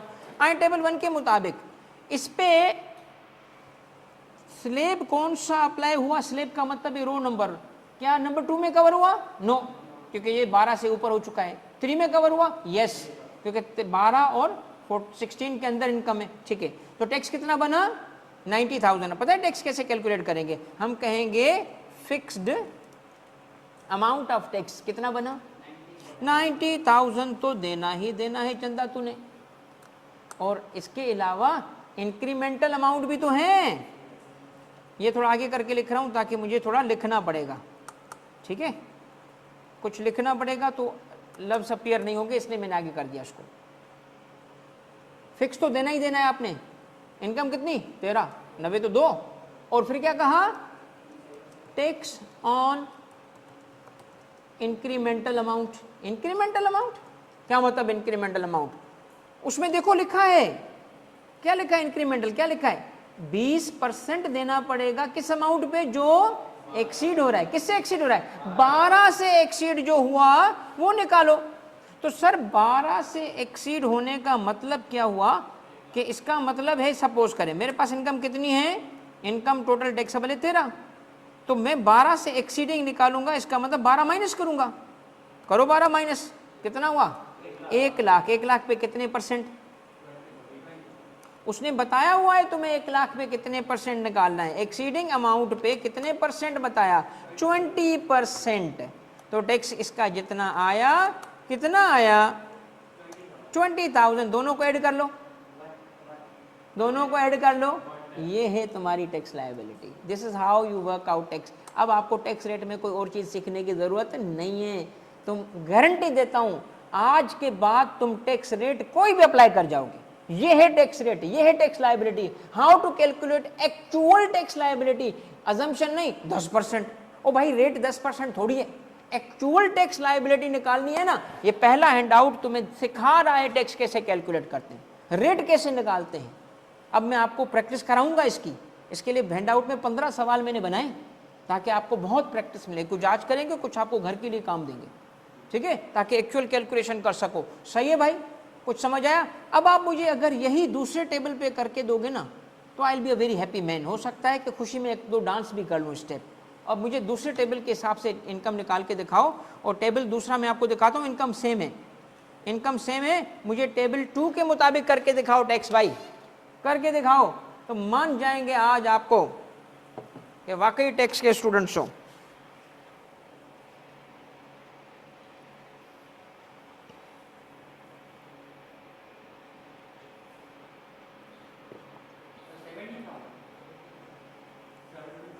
17,000। ये कैसे निकाला आपने? सबसे पहले अमाउंट कितना था? 13 लाख। ओके, 13 लाख में स्लेब नंबर कौन सा हुआ? 1 2 3 4, कौन सा? 3 में फिक्स कितना हुआ? 6,000 एक तरफ लिखा हमने सर, 6,000 एक लिखे, 6,000। ओके, 6,000 फिक्स है, ये तो देने ही देने। फिर क्या कहा उसने? 12 से एक्सीडिंग। 12 से एक्सीडिंग इसका मतलब 1 लाख एक्सीडिंग। उस पर क्या रेट बोला इसने? 11। उसका कितना बना? 11,000 और प्लस 6,000 कितना हुआ? ये हो गया जवाब। शाबाश, जिंदाबाद बेटा। 17 करेक्ट आंसर, करेक्ट आंसर। एक सेकंड जी बेटा।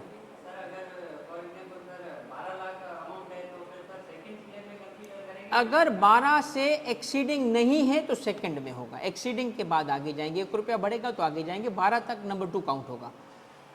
अच्छा बच्चों, अब मुझे एक बात बताएं, क्या आपने रेट एप्लीकेशन सीख ली?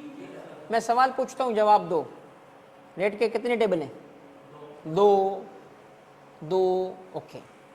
1 and 2 salaried, non salaried.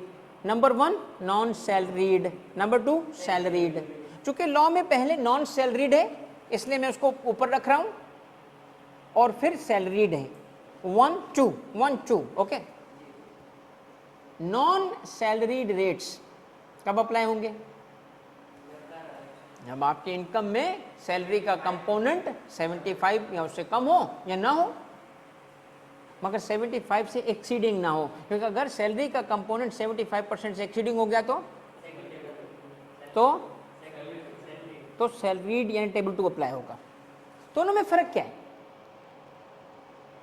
Table 2 में रेट कम है। ओके, एक और सबूत देखें बच्चों, ये देखें जरा। टेबल 1 के मुताबिक आखिरी रेट कितने % है? ओ हो, इसका मतलब है कि 45% है। इनकम कितनी हो, अगर कोई कितना कमा रहा है? 56 लाख से ऊपर कमाएगा ना, समझ जाओ मर गया, टाटा बाय बाय। और उस बंदे को कितना टैक्स देना पड़ा इस मुल्क में बताओ? एक तो 16 लाख फिक्स, 16,10,000 का फिक्स टैक्स, और उसके ऊपर जो सीईओज होते हैं इस मुल्क के, जो सीईओज होंगे या जो बिजनेसमैन होंगे जिनकी इनकम वाकई 56 लाख से ऊपर होती है, वो पता है इस मुल्क को क्या बोलते हैं? जा मैं तुझसे नहीं खेलता, तू बड़े बंदे लाया है। बड़े बच्चे होते हैं ना जो छोटे क्रिकेट खेलते हैं, तू बड़े मैं नहीं खेलता तेरे साथ यार। भाई इतना रेट सैलरीड होगा ना, ये देख, मरेगा तो वो भी, बचेगा वो भी नहीं, थोड़ा सा बच जाएगा। क्यों भाई? सैलरीड का रेट क्या है? थोड़ी बचत है, 35, उसमें 45, उसमें 35। तो सैलरीड पे थोड़े से रेट फिर भी कम है कंपेयर टू नॉन सैलरीड के। राइट है बच्चों? फिक्स में भी ओके। अच्छा बेटा, अब ना एक पॉइंट सिर्फ बताना है, फिर मैं जाऊंगा प्रैक्टिस पे, क्योंकि ये हमारा अब अल्हम्दुलिल्लाह एक अच्छा कॉन्सेप्ट बन गया ना। अब प्रैक्टिस करोगे ना घर पे, जो असाइनमेंट दूंगा घर पे सारे सवाल करने बेटा, ताकि पक्के कॉन्सेप्ट हो जाएं। नेक्स्ट चीज में जाएंगे ना हम, कॉन्सेप्ट बनाते प्रैक्टिस करते करते करते इंशाअल्लाह बेटा। इस दफ़ा मेरा कोशिश, आप देखोगे कि मैंने लास्ट टाइम भी कहा था कि मैं आपको चैलेंज करता हूं, मुझसे ज़्यादा मेहनत करके दिखाएं। आखिर में बच्चों ने मुझे कहा सर हम नहीं कर सके। मैं आपको भी बोल रहा हूं, आप मेरी जितनी मेहनत करें, आपके लिए मेहनत कर रहा हूं, आपके लिए मेहनत कर रहा हूं। लास्ट टाइम भी मेहनत की थी, अब उससे ज़्यादा मेहनत करूंगा, और विथ टेक्नोलॉजी उसके बावजूद भी मेहनत करूंगा बेटा। बस थोड़ा सा ये क्लासेस डेमो की एंड होने दे, मैं एक्सेस दे दूंगा तुम लोगों को, एक्सेस दे दूंगा ना, फिर तुम एंजॉय करोगे, ठीक है? क्योंकि हर वक्त आपके पास हाजिर रहूंगा। जैसे ही आपने वॉइस नोट जो चाहिए, सवाल का जवाब मौजूद होगा। अब आपको वेट नहीं करना पड़ेगा, इंस्टेंट सर्विस है बेटा। अब थोड़ा आगे जाते हैं बेटा। नॉन सैलरीड को क्या रेट?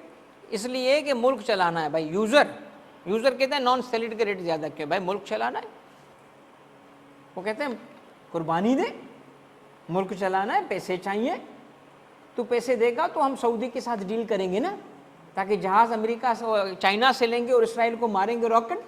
तू पैसे दे, ये तेरे वजह से होगा कि तू आखिर में जन्नत में जाएगा, क्योंकि तेरे पैसे से रॉकेट बना और इंडिया को मारा हमने।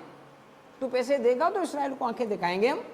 तू जन्नती है बेटा, दे पैसे, चाहे तू भूख मर, कुछ भी कर, टैक्स में पैसे दे। बेटा असल में ये रेट ज़्यादा है ना, मेरी जाती राय है, नॉट एज कमिश्नर FBR, नहीं एज कमिश्नर मैं भी बोल रहा हूँ टैक्स दो, 45% है, मगर इस तारीख तो नहीं बोल रहा हूँ, 45 बहुत ज़्यादा है यार, बहुत ज़्यादा, क्यों नहीं देते? क्या करेंगे बेचारे, टैक्स भी देते हैं, गालियाँ भी देते हैं, दोनों। ठीक है, चले बेटा थोड़ा आगे। अच्छा बच्चों, मुझे बस एक ही सुनिएगा, अब मज़े की बात यह है इस मुल्क की,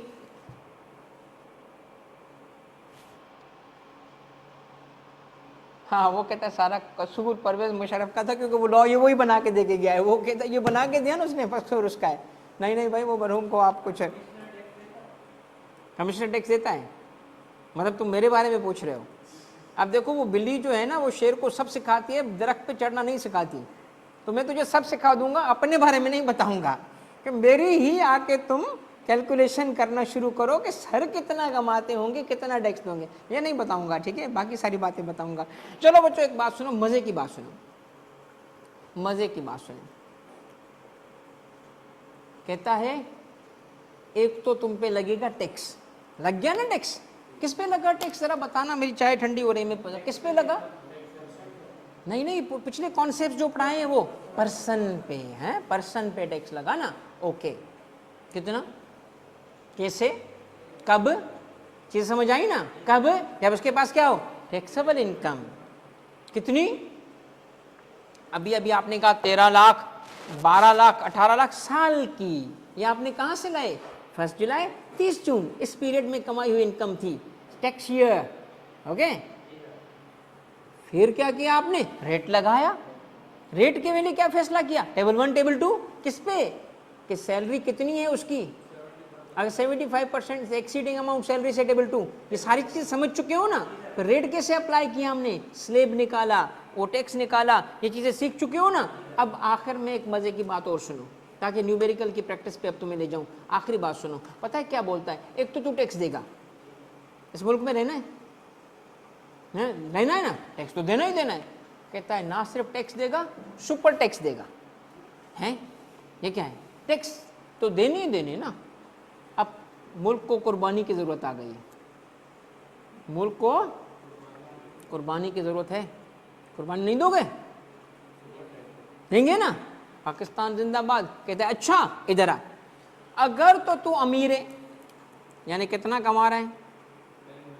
नहीं, एक्सीडिंग 10 मिलियन, 10 मिलियन 1 रुपया, एक्सीडिंग 10 मिलियन, इसका मतलब खाते पीते खानदान से हो, अच्छा कमा रहे हो। जो कमाएगा कितने? ओके, एक इंडिविजुअल है, एक पार्टनरशिप है, ये कंपनी इसके लिए नहीं है, प्लीज नोट, ये किसके लिए नहीं है? उसके लिए कुछ और है, ये ना समझना उसको छोड़ा हुआ है, उसको भी इन्ना लीला किया हुआ है, मगर वो अलग, वो आपके कोर्स में नहीं है। तो इंडिविजुअल, ह्यूमन बीइंग और पार्टनरशिप कितनी इनकम कमाए? टैक्स तो दे ही रहे हो ना, अब कुर्बानी दो। अब क्या कुर्बानी मांग रहे हो? सबसे नहीं मांग रहे, सिर्फ उससे मांग रहे हैं जिसके पास, बोलो बोलो बोलो, जिसके पास सालाना टैक्सेबल इनकम कितनी हो? 10 मिलियन से। तो जितना टैक्स कैलकुलेट किया था, क्या किया था? टैक्स कैलकुलेट किया था ना, क्या किया था? जितना टैक्स कैलकुलेट, उस टैक्स का 10% और दो। वाह वाह, इसका मतलब टैक्स पे भी टैक्स। और उसको क्या नाम दिया? मैंने सुपर बोला ना, मगर उसको क्या नाम दिया बच्चों? इसको कभी नहीं भूलना, इस पे बच्चे नंबर लूज करके आते हैं, कैलकुलेशन करते हैं, ये स्टेप भूल जाते हैं। सरचार्ज, सरकार नहीं, वो पुरानी बीवियां थी जो हस्बैंड को सरकार बोलती थी, आजकल कुछ और ही बोलती हैं, ठीक है? सरकार नहीं बोलती वो, भाई ये टैक्स लग रहा है, सरकार क्या लगा? सरचार्ज लग गया है।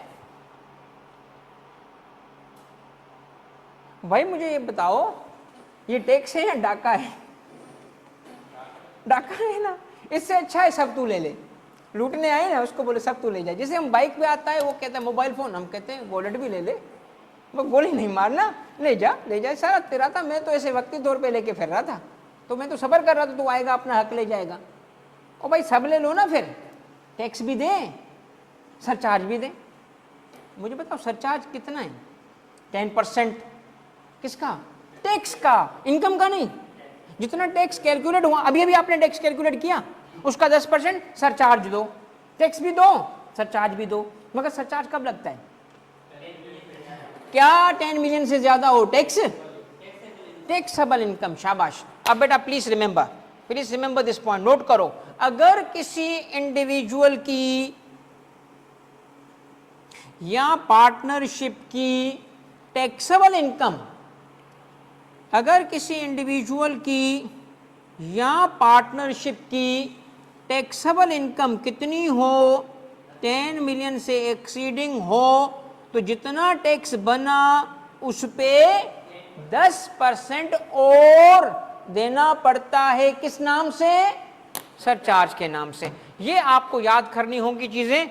और अब अगर आप ये याद कर चुके हो तो आ रही है एक प्रैक्टिस, एक्सटेंसिव प्रैक्टिस, जो आपको सारे कॉन्सेप्ट्स की प्रैक्टिस भी करा देगी और बहुत कुछ आप इसमें सीखोगे। सही है बच्चों? सही है? क्लियर? ओके बेटा, सरचार्ज के बारे में रूल बताओ क्या है, कौन देता है? इंडिविजुअल या association of persons, AOP, association of person partnership को कहते हैं। कब? जब उनकी टैक्सेबल इनकम एक्सीडिंग कितना? 10% of tax liability. 10% of tax liability, 10% of income नहीं, टैक्सेबल इनकम नहीं, टैक्स लायबिलिटी। पहले टैक्स निकालो, फिर उस पे जो टैक्स पे 10% दो, ये सरचार्ज कहलाता है। ये नहीं भूलोगे ना? अब नहीं भूलोगे ना? नाम भूल जाना अपना, मगर ये नहीं भूलना, क्योंकि नाम भूलने से खैर है, कुछ नहीं होता, इससे नंबर चले जाएंगे हैं। और 49 पे इन्ना लिल्लाह ना हो जाए, अल्लाह ना करे। चलो मेरे बच्चों, अब आप आए, आपको मैं लास्ट क्लास में कुछ बताया था वो रिवाइज करा रहा हूँ। नई बात कोई नहीं पढ़ाऊंगा, थोड़ी सी बस पढ़ा दूंगा, बट पहले आपको पिछली चीजें रिवाइज करवाऊं। इनकम को तवज्जो कीजिए बिगाड़, इनकम को बेटा 5 क्लासेस में, 5 कैटेगरी में डिवाइड किया गया है। टैक्सेबल इनकम को 5 कैटेगरीज में डिवाइड किया गया है। उसको कहते हैं हेड्स ऑफ इनकम। क्या कहते हैं उसको? ये देखें, हेड्स ऑफ इनकम है, ये हेड्स ऑफ इनकम कितने हैं? 5। कौन से? ये आपको याद करना होगा बेटा, पांचों याद करेंगे। सैलरी, ये एम्प्लॉयमेंट इनकम है, इनकम फ्रॉम, ये रेंटल इनकम है, ये business income, capital gain, asset वेसेट बेचो तो गेन, और जो रह गई वो अदर सोर्स। याद हो जाएगा। 5 हेड्स कौन से? 5 हेड्स कौन से?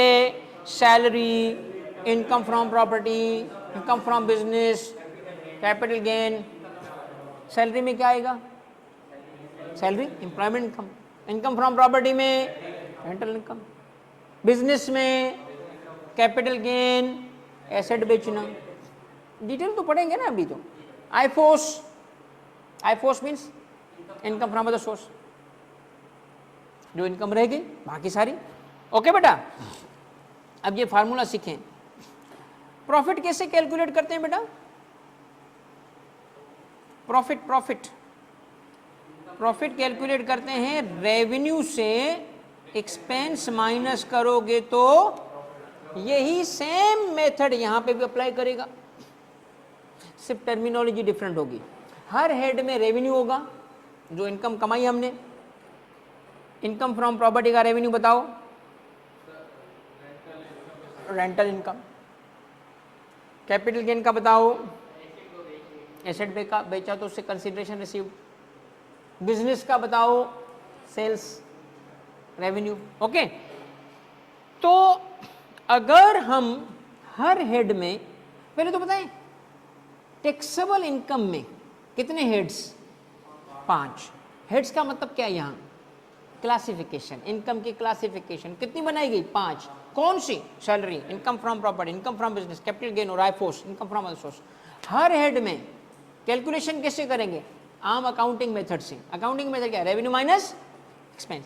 मगर हम ना टैक्स में ये लफ्ज नहीं इस्तेमाल करते। टैक्स में थोड़े लफ्ज डिफरेंट होते हैं, मकसद वो ये बेटा। अब टैक्स के लफ्ज सुनो, हर हेड में होगा अमाउंट चार्जेबल। क्या अमाउंट, इसको क्या कहते हैं अमाउंट चार्जेबल को? रेवेन्यू। रेवेन्यू को ही टैक्स में क्या बोलेंगे? अमाउंट, लफ्जों पे गौर करो, अमाउंट चार्जेबल टू टैक्स, जिस पे टैक्स लगेगा, वो अमाउंट जिस पे टैक्स लगने जा रहा है, अमाउंट चार्जेबल टू टैक्स। तो सादा वे में अमाउंट चार्जेबल, उससे माइनस करेंगे डिडक्शंस अलाउड। डिडक्शंस अलाउड क्या क्या मतलब हुआ? एक्सपेंसेस, जो उसको कमाने के एक्सपेंसेस थे माइनस करोगे, तो जो बच जाएगा यहाँ क्या कहला रहा था? इधर कहेगा कहलाएगा income under the head. Her head में पहले तो बताएं इनकम की या टैक्सेबल इनकम की क्लासिफिकेशन कितनी? 5। क्या कहते हैं उसको? कहते क्या है उसको? Heads of income. उन क्लासिफिकेशन को क्या कहते हैं? Heads of income. कितने हेड्स ऑफ इनकम? 5। कौन से? Salary, income from property, income from business, capital gain और इनकम फ्रॉम। पक्का है ना? समझ आ रहा है ना? अब हर हेड में कैलकुलेशन कैसे करोगे? हर हेड का रेवेन्यू लेंगे और जो एक्सपेंस उसको कमाने के लिए हुए वो माइनस कर देंगे, जो बचेगा उस हेड की इनकम। मगर टेक्निकल वर्ड्स यूज करो। अब हर हेड का अमाउंट चार्जेबल लेंगे, उससे डिडक्शंस अलाउड माइनस करेंगे, तो इनकम अंडर द हेड मिल जाएगी। सही है? पक्का? ओके। अब जब पांचों हेड्स की कैलकुलेशन कर लोगे तो पांचों हेड्स के इनकम को क्या करोगे? सम कर लोगे, ऐड कर लोगे, सम ऑफ ऑल हेड्स। मगर सर एक बात बताएं, आपने जो फार्मूला लिखा इसमें एक जगह गड़बड़ है, और वो गड़बड़ यहां है। इधर आपने ये क्या लिखा है? सैलरी में आपने लिखा है AC is equal to IUH। IUH लिखा है, ILU नहीं लिखा। हा? इसका मतलब ये है एक हेड। अब आपको ना जबरदस्त पॉइंट बताना हूं, जबरदस्त पॉइंट, खूबसूरत, बुलबुले वाली नहीं, वो भी वैसे अच्छी है, खूबसूरत पॉइंट, नुक्ता बता रहा हूं, नुक्ता खूबसूरत। क्या? अब आपको कनेक्ट होगा, कनेक्ट, चीजें आसान, कॉन्सेप्चुअल क्लैरिटी आ जाएगी बच्चों। और जब कॉन्सेप्चुअल क्लैरिटी होगी ना, इंशाल्लाह ये पेपर इस दफा का आसान होगा आपके लिए। अब मुझे एक बात बताओ, एक हेड में अमाउंट चार्जेबल से डिडक्शन अलाउड माइनस नहीं हो रही, सारे अमाउंट को उठा के इनकम अंडर द हेड बनाया गया, वो कौन सा हेड है? आपको अब समझ आया कि इसके रेट कम क्यों हैं? अब आपको समझ आया इसके रेट कम क्योंकि इस हेड में डिडक्शन से अलाउ नहीं है। कोई एहसान नहीं किया उसने रेट कम करके, भाई वो एक्सपेंस माइनस नहीं करने दे रहा। कहता है सारी इनकम तुम्हारी इनकम अंडर द हेड है, मगर रोना नहीं, रोना नहीं, ये ले तेरा रेट कम कर देता हूं। तो रेट कम करने की वजह क्या है? डिडक्शन अलाउड नहीं है। बताएं, आपको दोबारा रिपीट करवा रहा हूं, इनकम की क्लासिफिकेशन को क्या कहते हैं? Heads of income. कितने? 5। कौन से? Salary, income from property, income from business, capital gain. Her head का इनकम अंडर द हेड कैसे कैलकुलेट करते हैं हम? Amount chargeable minus deductions allowed. सिवाय कहां पे? सैलरी में डिडक्शंस अलाउड नहीं। समझ आ रही है ना? आपको पता है ये जो अभी करवा रहा हूं ना, अभी ये आई के पेपर के लेवल की बात है। इसके बाद में आपको ना जल्द से जल्द आई के लेवल पे ले जाऊंगा पेपर पे। ये देखो सवाल आया ना, करना शुरू कर दोगे। ये बातें आस्ता आस्ता पक्की करते जाओ। अच्छी प्रैक्टिस कराने के लिए ये पॉइंट क्लियर कर रहा हूं, ताकि अच्छी प्रैक्टिस करके जल्द से जल्द आई के पेपर पे ले जाऊं तुम्हें। समझ आ रही है बातें या नहीं आ रही? बताएं, समझ आ रही है? अब मुझे एक बात बताओ, सम ऑफ ऑल हेड्स क्या है? Sum of all heads, sum of all heads क्या है? 5 हेड्स होंगे, हर हेड का रेवेन्यू उठाएंगे, उसे एक्सपेंस माइनस करेंगे, इनकम अंडर द हेड आएगा, उसको ऐड कर देंगे, सम ऑफ ऑल हेड्स। सही है? कर लोगे ना? एक स्टेप फिर प्रैक्टिस आज के लिए। बाकी बाकी अगली क्लास में जाएगा। आज के लिए अब मैं और नहीं कवर करूंगा, बस एक पॉइंट बताऊंगा। पहला सवाल अली वाला करके दिखाओ, पढ़ो सवाल को, ये वर्बल क्वेश्चन है बेटा। पहला सवाल पढ़ो, रिक्वायरमेंट समझो और जवाब बताओ।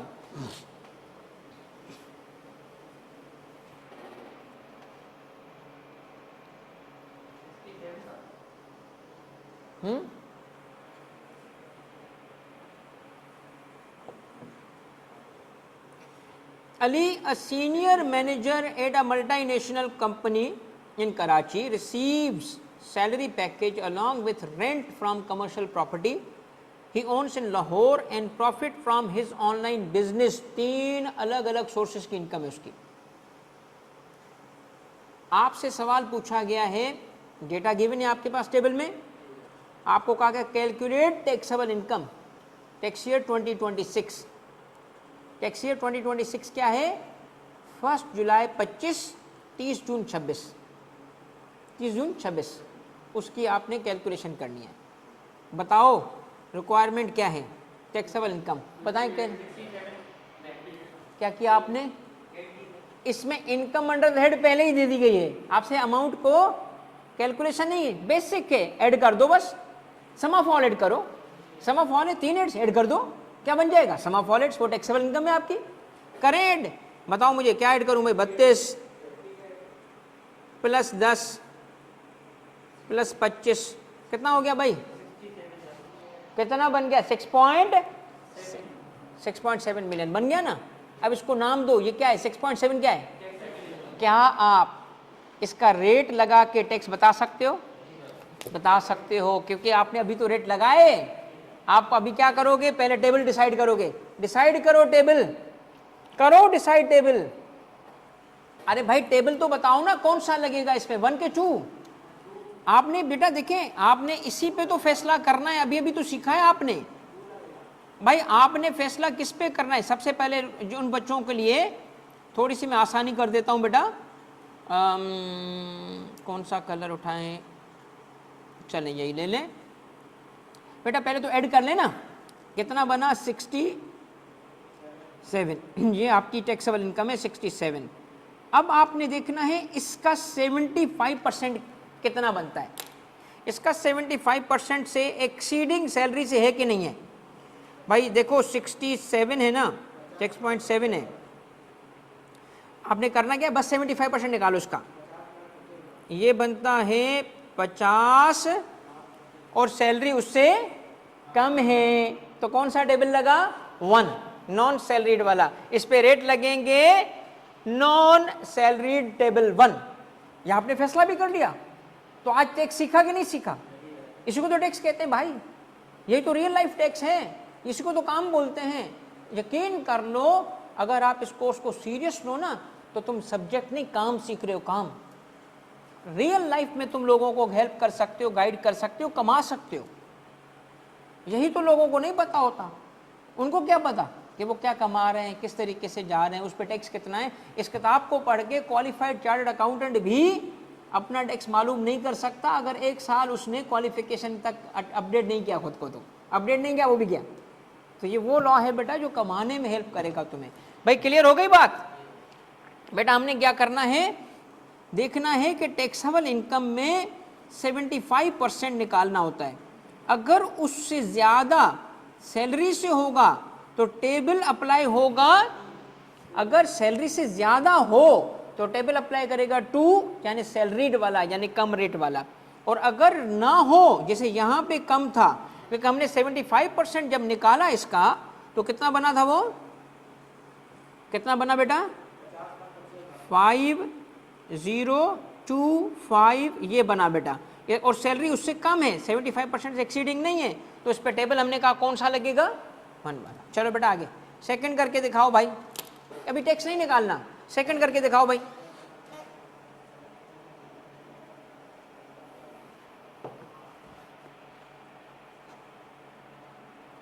Ayesha runs textile business in Faisalabad, rents out a portion of her house earn online, क्या करें भाई, ऐड कर लो sum of all its, sum of all its कितना बना 6 पॉइंट, ओके क्या करना है अब, क्या फैसला करोगे बताओ, 6.5 मिलियन, अब क्या करोगे बोलो क्या करना है, 75% निकालो, बताओ भाई 75% का क्या बन रहा है, 65000, ये बनता है 4875 और सैलरी इससे कम है, तो कौन सा टेबल लगा, फिर 1, ओके बेटा, समझ आ रही है कि नहीं आ रही, ये फैसले कर पाओगे ना, इसी को तो एग्जामिनर पूछता है बेटा, यही तो आपकी टैक्स लायबिलिटी कैलकुलेशन के पॉइंट्स होते हैं। ओके बच्चों आ जाओ भाई तीसरे सवाल की तरफ, अब सोच समझ के जवाब देना जरा, अब सोच समझ के जवाब देना, मैंने अब थोड़ी सी गेम कर दी है।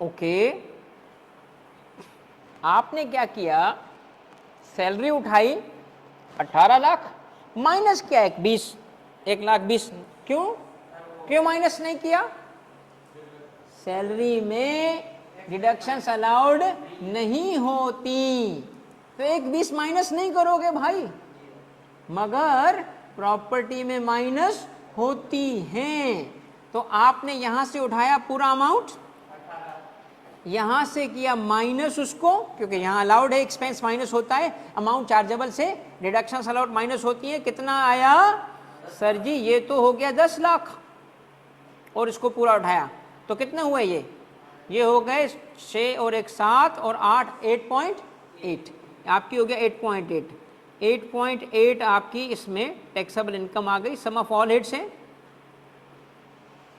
सैलरी है मगर वो कम दिख रही है, तो टेबल वही 1 अप्लाई हो रहा है। क्लियर है मेरे बच्चों, इसमें खास बात क्या थी सर, इसमें ये खास बात थी कि माइनस नहीं होना, रिमेंबर वही मैंने दिखाया था, अप्लाई होना है ना, प्रैक्टिस सही जा रही है कि नहीं जा रही है, कॉन्सेप्ट बन रहे हैं, आ जाएं जी, एक तीसरा सवाल करके दिखाएं, चौथा बल्कि चौथा सवाल करें, चौथा सवाल ये आ गया जी कामरान साहब से पहले वाला, जैनब वाला, करो भाई।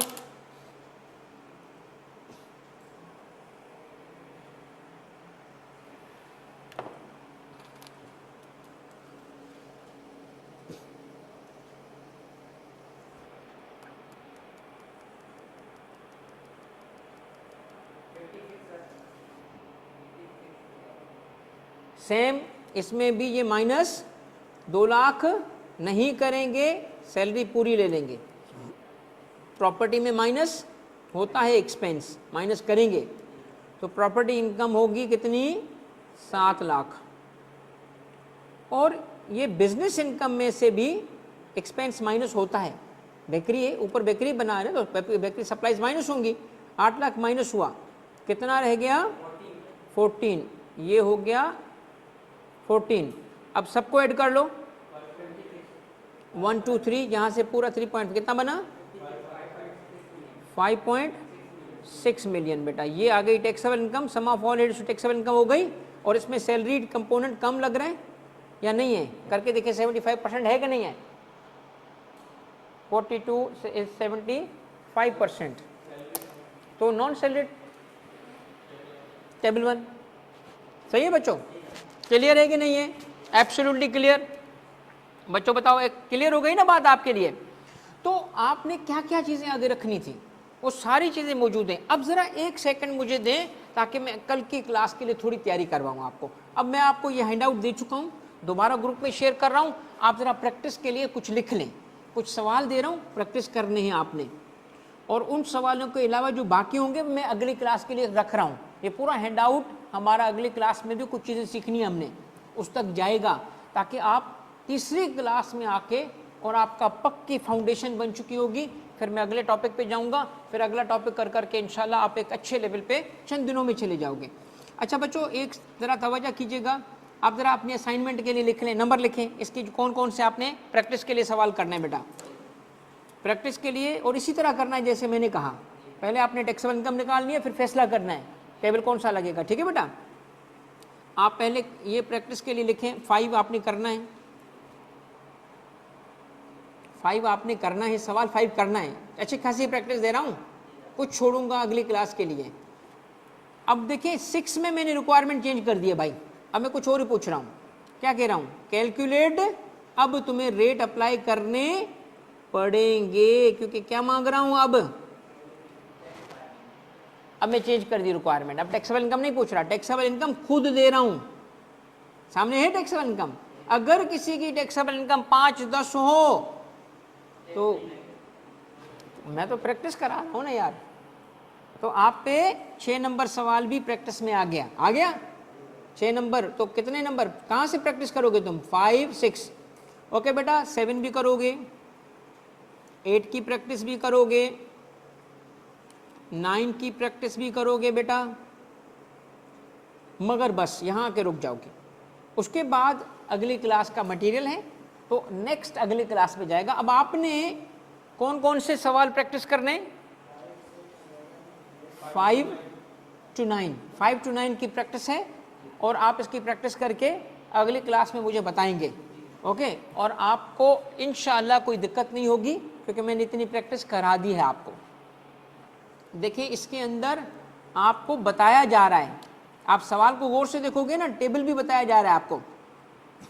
क्या लिखा है? यूजिंग टैक्स रेट्स कौन से, और बताया जा रहा है using tax rate salaried. Using tax rate कौन से, ये आपको बताया जा रहा है। इसका लिहाज रखना, इसका ख्याल रखना कि कौन सा टेबल लगेगा। ऐसे नहीं कि बस रेट लगाना शुरू कर दे और फिर अब्बा को कहो अब्बा माफ़ी कम टैक्स बन रहा था, ज़्यादा दिलवा दिया तुझसे, क्योंकि टेबल आप पे 2 लग रहा था, मैंने आप पे 1 लगा दिया। ठीक है, तो ऐसे नहीं करना। ओके, अब बेटा आपको थोड़ा रिकेप दे देता हूँ, ताकि आप घर जाके और उस पूरे लेक्चर को रिवाइज़ कीजिएगा। आपका आज अल्हम्दुलिल्लाह अच्छा खासा कवर हुआ। आज जो आपने सीखा, जो नई बातें सीखी, कुछ तो पिछली क्लास को हमने रिवाइज़ किया और पूरा हमने कनेक्शन बनाया। और उसमें सबसे पहले हमने क्या कहा, टैक्स की डेफिनेशन क्या है, और उसमें हमने कहा कि एक रिक्वायरमेंट है कि अंडर अ लॉ। फिर लॉ मेकिंग प्रोसेस सीखा आज हमने, उसमें फिर हमने एक्ट और ऑर्डिनेंस का फ़र्क दिखा। फिर ऑर्डिनेंस हमने इनकम टैक्स की कहानी सुनी। फिर हम आए कानून के सेक्शन चार्जिंग और मशीनरी पे। चार्जिंग सेक्शन हमने 4 पढ़ा, उसके 4 कॉन्सेप्ट्स निकाले। 4 में person, taxable income, tax rate. तो टैक्सेबल इनकम, टैक्स रेट, इसकी प्रैक्टिस की तो हमें एक्चुअली पता चल गया कि रेट कौन से हैं, कब अप्लाई होंगे, कैसे अप्लाई होंगे। अब जरा थोड़ा सा घर जाके तुम बैठोगे ना और एक पेज लेके सिर्फ देखोगे कि हमने 2 क्लास में क्या सीखा है, तो आप टैक्स सीख चुके हो, आप हकीकत में टैक्स सीख चुके हो। बाकी तो भाई महल बनाएंगे ना हम, बाकी तो ये तो आपको आगे तो बहुत कुछ सीखना है अभी, मगर आपको बुनियादी जो मैंने कहा था ना 2 क्लास दो, तो मैं आपको सब्जेक्ट बताता हूँ क्या है। ये है सब्जेक्ट बेटा, ये सब्जेक्ट है। समझ आ रहा है? ऑनलाइन वालों समझ आ रहा है बेटा? प्रैक्टिस करोगे? पक्की बात है? चलो फिर घर जाओ। क्या करें बेटा? रुके बेटा, बुक के बारे में आज आपको ग्रुप पे, व्हाट्सएप ग्रुप पे आईकेप की बुक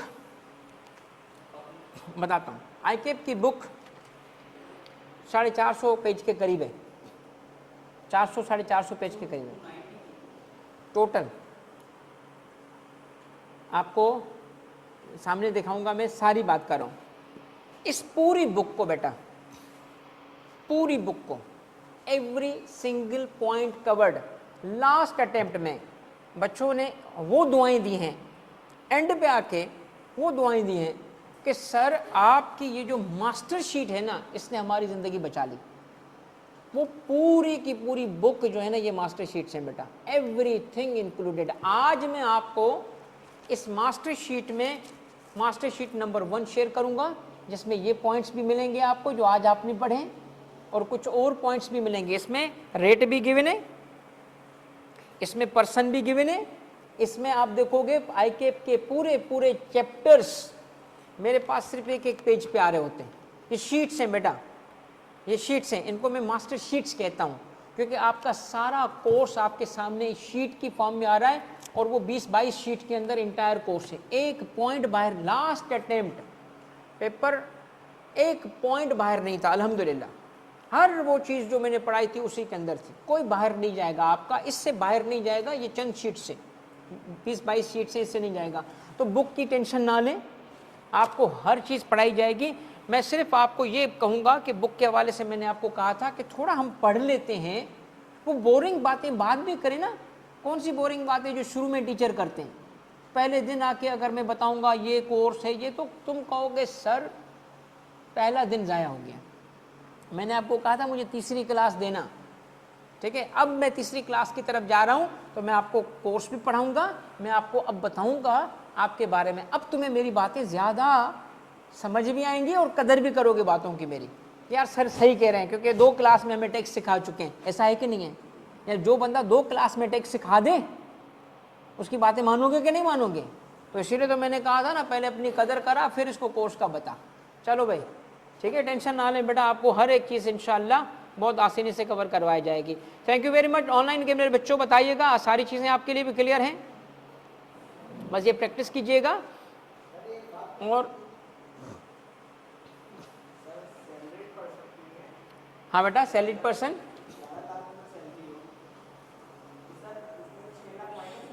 माइनस जब हम रेट अप्लाई करेंगे ना, तो 12 से कम अमाउंट होगा तो 6 माइनस होगा, बाकी पे टैक्स लगेगा टेबल के हिसाब से। हम देखिए ना बेटा, ये प्रैक्टिस करेंगे ना, तो ये टेबल आपके पास गिवन है, ये टेबल है। आप पहले तो सैलरी की बात करें, टेबल 2, ओके। आपने कहा कितनी इनकम हो, 11 लाख। सबसे पहले रो आइडेंटिफाई करते हैं इनकम की। 11 लाख के मतलब रो 2 आ गया, यानी स्लैब 2। कितनी इनकम है, 11 ना। तो अब यहाँ राइट साइड पे देखोगे 1% लगेगा, किस अमाउंट पे, जो 6 लाख से एक्सीडिंग है, यानी 6 लाख पे टैक्स नहीं है, उससे एक्सीडिंग पे 1% है। तो 11 में से 6 माइनस हुए, कितने रह गए, 5 लाख, उस पे 1%। सही है बच्चों? चले बेटा, थैंक यू, जज़ाकल्लाह, अल्लाह हाफिज़। इंशाल्लाह अगली क्लास में हम यहाँ से आगे लेके जाएंगे। सही हो गया बेटा, अल्लाह हाफिज़।